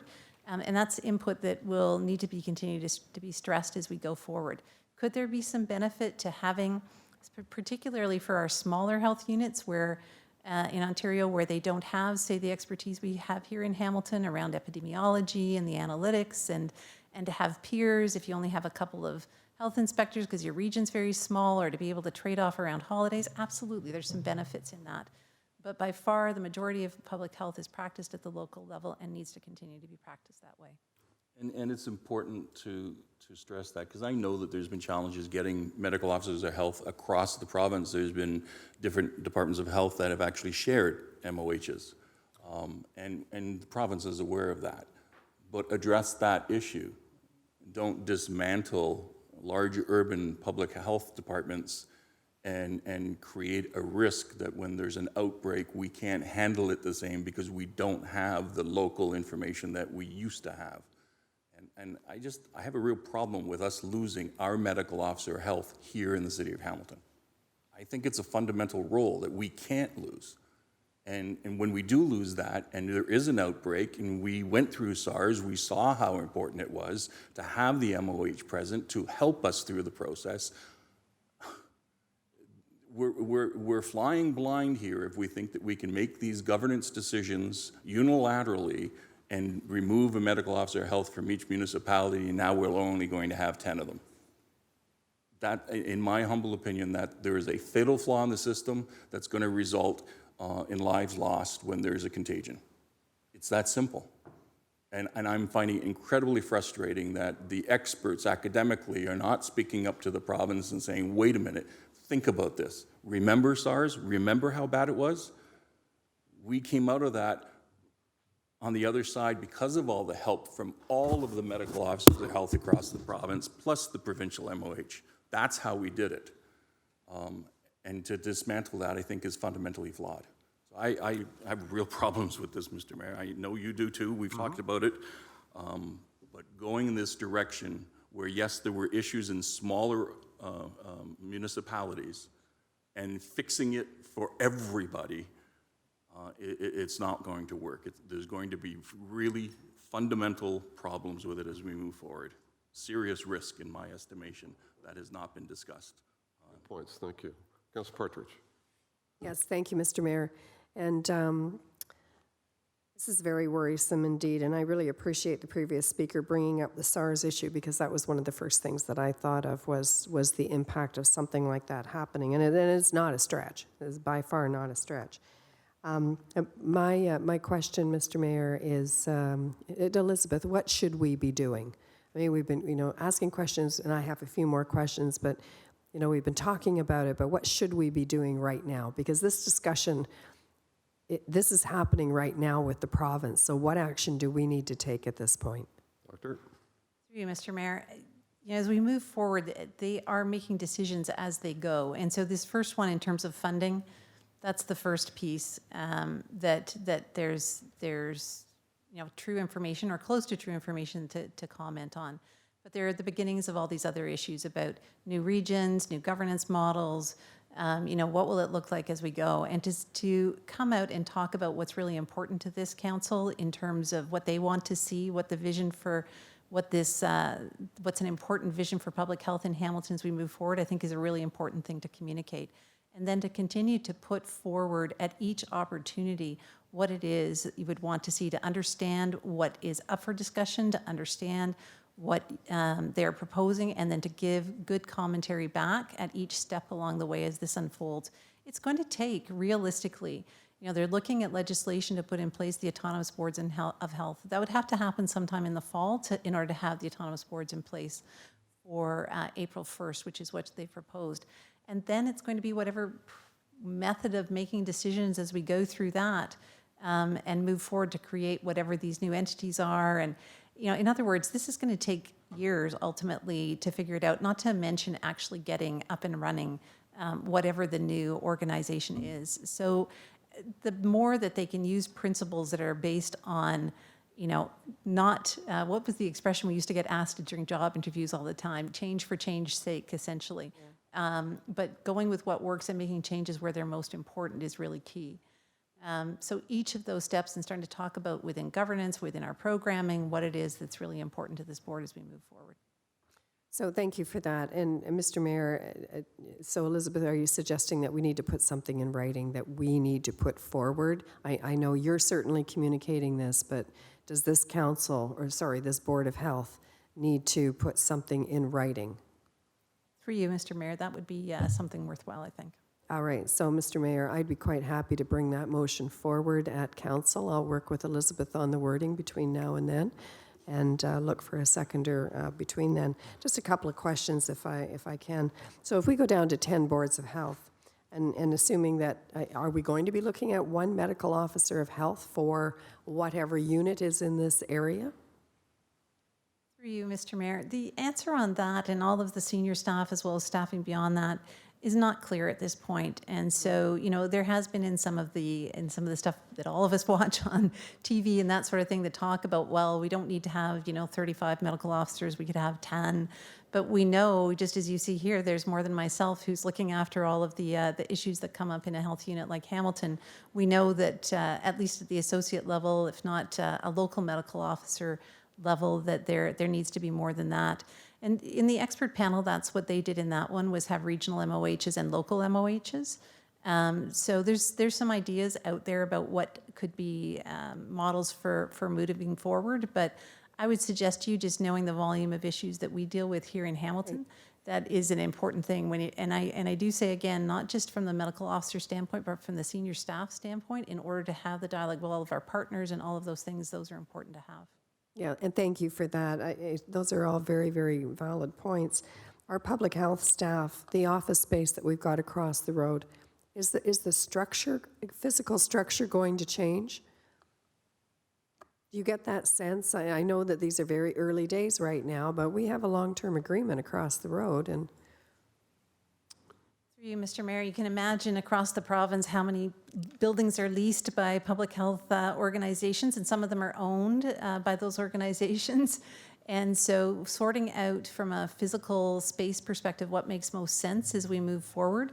And the city, it is ultimately the city that leases that. And so, there may be ultimately opportunities the city sees in that. But I can tell you from the standpoint of the work that we've had and the ability to share space with McMaster University, and particularly the Department of Family Medicine, it's been a good thing when it comes to the kind of collaboration and approaches we've been talking about in terms of having shared clinic space and negotiating when that can happen, and people are coming to a space that is friendly and open to them. It's been a good place from that regard.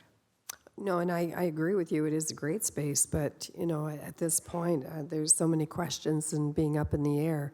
But that's one that I certainly wanted to get on the table because we are going to have to consider if that's something we do need to deal with.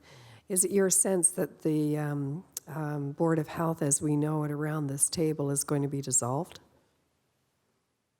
Through you, Mr. Mayor, so the proposal that's on the table right now, it's not in legislation as of yet. There's no draft legislation that's been distributed or anything like that. But the proposal for 10 autonomous boards would mean that they would supplant the role that is currently played by this council. All right, thank you. And I appreciate you clarifying that because it would be my sense that they're probably, I mean, there's two ways they could go. They could go with representation from the different councils, municipalities, similar to the Conservation Authority, or they could just appoint the representatives, which is, certainly would be problematic. But anyway, so I guess we'll just wait and see. But I will, Mr. Mayor, work on that motion with our medical officer of HELP, and I appreciate the answers. Thank you. Thank you. Councillor Whitehead. Thank you, Chair. It sounds like it's almost like the Conservation Authority where basically you're creating this body and everyone will be apportioned accordingly financially to fund this new entity. And the problem with that, again, is control. Because you're no longer in control because of the depending on the makeup.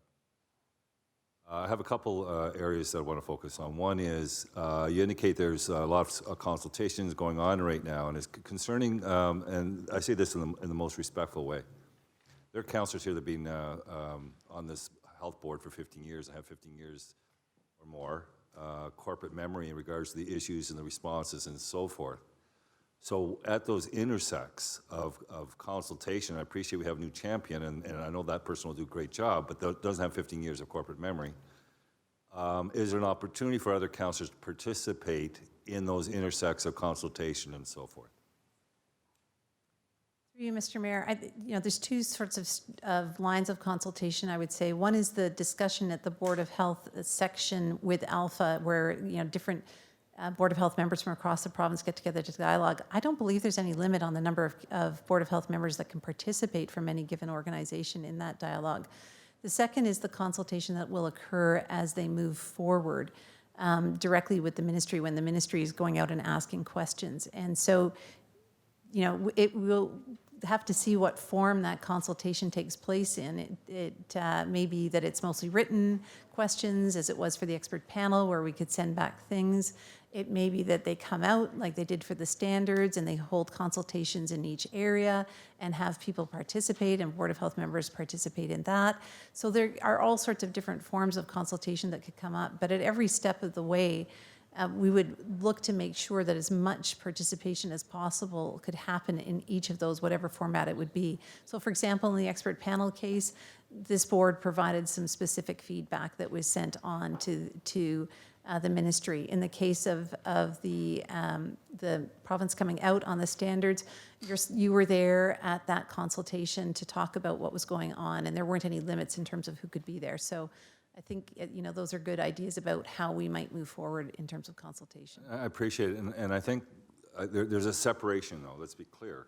When you're dealing with the deputy minister and the assistant deputy minister and the provincial body, the civil service, they're consummate professionals and they get it.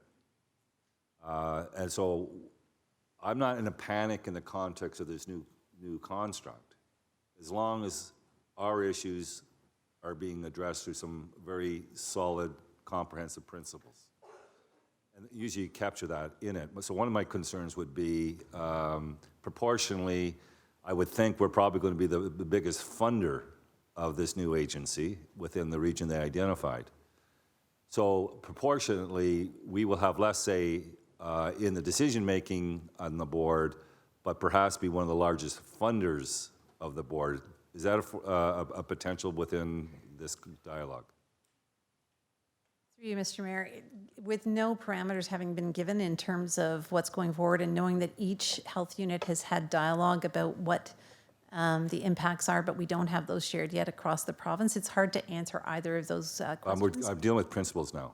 In terms of the principles, so I'm sorry, what was the question? Well, how do we protect ourselves to ensure that in the governance model, or however they're approaching this, understanding that based on the region that you've identified, that it sounds like we would be the largest municipality and probably the largest funder per capita within that agency. So that's a fact. So the next question is, proportionally on the makeup of the board, if you have so many different members, disproportionately from a financial point of view, Hamilton could be behind the 8 ball in regards to ensuring that the dollars that they produce for public health is disproportionately being impacted by the decision makers based on the makeup of the board. So I think equity or something, whatever that principle is, I think we need to think that one through. The other big issue I would think is, from a principal point of view, and I think Councillor Clark nailed it, is responsiveness. Because the thing about public health, and unless you see it coming, sometimes it happens before you realize it, and then you have to respond to it. So there's a proactive approach and there's a reactive approach in public health in the 15 years I've been here. So here's the question. How responsive to a community that has an outbreak or has a significant issue that needs to be dealt with in a timely fashion will this model provide for? So how often do they meet to deal with those issues? Is it a call of the chair? If there's something breaking, can the board pull the meeting very quickly together to provide direction to the staff on a go-forward basis? If additional funding needs to be allocated outside of the mandated dollars already in the program, what is the flexibility of how those dollars are spent on those unique circumstances? So there's some, and I'm just giving you, like, I'm keeping it at a level like this, but there's got to be underlying principles that we can incorporate within this dialogue. So if this is the model they're going to, let's make it the best it can be in the context of being our needs. So what would that look like? And that's the conversation I want, because if it's happening, you know, we can scream from the top of the mountain and wave the banner and the whole bit, but if we're not involved in actually creating a process that says, okay, we're going to reluctantly accept what's going on because we really don't have a choice, but let's ensure that our needs are being met within this process. Then what are the underlying principles that we want to be incorporated in this dialogue? And I don't think we've really framed that, have we? Through you, Mr. Mayor, not at this point, no. So I think those are interesting concepts, Mr. Mayor. So a couple of things, again, reiterate, I think that if there's going to be intersects, then ensure that there be some counselors. I mean, I've been involved with public health a long time. I had no problem. In fact, I had suggested I didn't want to be the vice chair early. I sat on the Alpha board for a while, attended the ministry consultations, but I have no problem making sure that I'm where I can contribute my corporate memory to this conversation and help underline and drafting of those principles. I would love to be involved with that process, Mr. Mayor. And let's start talking about what that looks like. What kind of governance structure are we supportive of? And the responsive issue and the disproportionate decision making over the amount of dollars. I want to make sure that we have some principles built into this conversation. I think we're all there. So did you want to rethink your resignation from the Alpha board? I didn't realize the timing of this. It wasn't good timing, so I might have to do that. Consider that, and we can deal with that at council if at the appropriate time. I put some thought into that. I think you want to be committed to it. So, all right, thank you so much. So on the, all of those are important issues, and I think the challenge that our staff are having is that this information is coming out a little dribs and drabs at a time. So it's, if we had a full picture, then we would have something to respond to, but we don't have that. So. Our initial reaction is doesn't look good for the city of Hamilton, but filling in all the details and the what ifs is going to be a fairly protracted process, and I know that our staff are going to be on top of it. And Councillor Whitehead, if you want to be back on the Alpha board, you can represent us there to keep on top of that part of the issue as well. Motion to receive the staff presentation to date, moved by Esther, seconded by Ferguson. All in favor? Carried. Under other business, I just want to ask staff a quick question. I don't have a vice chair to throw it to, so Councillor Danko, if you would. I'm asking the question, and maybe ask staff to report back on if and how we can report on the inspections we do in long-term care and nursing facilities in the city of Hamilton. You know, we have good ones and bad ones, and not unlike what we do with restaurants, we have a rating system, and the whole point of that is to not only to protect the public, clearly, but also provide information for citizens out there that are looking to make choices in terms of where they may or may not send their loved ones or significant others in terms of care. And so we do these inspections. Why is it that we can't provide, you know, a public venue where people can actually see those ratings or inspections or formulate some sort of a rating process? So that's the long question. The short question is, why can't we? Through the chair, thank you very much, Mr. Mayor, for your question. And just to clarify, I think, and correct me if I'm wrong, you're referring to residential care facilities, not right, predominantly, yeah. Pursuant to some of the media coverage that was in the Hamilton Spectator this past weekend. So currently our office does disclose all food safety inspections conducted at residential care facilities online. We also post the outcome of those inspections near the entrance, and members of the board will be very familiar with that process in terms of a green pass, yellow conditional, red closed. So in terms of the inspections we do related to food safety regulation provincially, we do currently post them as we do a wide array of inspections that have been brought on in this past year. There's been quite a bit of discussion about the volume and the types of inspections that we have made available for public access throughout the past year pursuant to provincial mandate.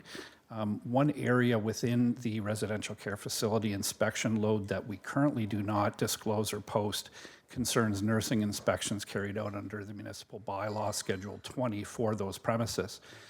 We can certainly look at those. We've had discussions about those in terms of how we would create a format to post those appropriately to safeguard any privacy issues, et cetera. We could certainly commit to doing that during the course of this year. Okay, so if I could ask that we turn our minds to that, to provide as much information for those that are making decisions on where they bring their people to residential care facilities, that would be helpful. So I'll ask for it to be an item on the outstanding business list, and if you could report back possibly at the next meeting, that would be wonderful. I don't think we need a motion to do that. I think that direction is understood. Okay, we're good. Councillor Danko? Nope, you're good? All right. No, any other items of business? If not, we have some updates on the outstanding business list due dates required. So we have 3 items there that would need updated dates to be identified. So does our staff have any answer to that, or can they bring that back to the next meeting? Are you with me? You look like you're ready to pounce. Yeah, no, I know. So we're good. We're almost there. So Dr. Richardson, the 3 items that are there, new dates to be determined. You're going to bring that back next time? Through you, Mr. Mayor, we're just looking at these items just as we're having to deal with a lot of the issues when it comes to the changes in structure. And we're looking at when it might be appropriate to do that as we understand more information as it comes forward through this, because we're not sure entirely about roles and responsibilities and what might be the best way to do it. So that's why we've left these as TBD for now. But as soon as we have a sense of when we can bring those ones back, we will let you know. Okay, thank you. And then there's 3 items to be removed from the outstanding business list, and they're before you. So if you're all comfortable with that, moved by Pearson, seconded by Ferguson. Any comments or questions? If not, electronic vote on that, please.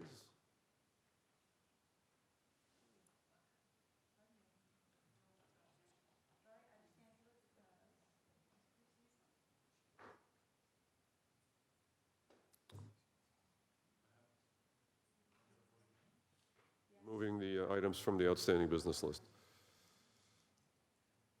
Judy? Terry? Thank you. And that's a wrap, ladies and gentlemen. Thank you very much. A motion to adjourn, moved by Ferguson, seconded by Nan. All in favor? Carried. Thank you.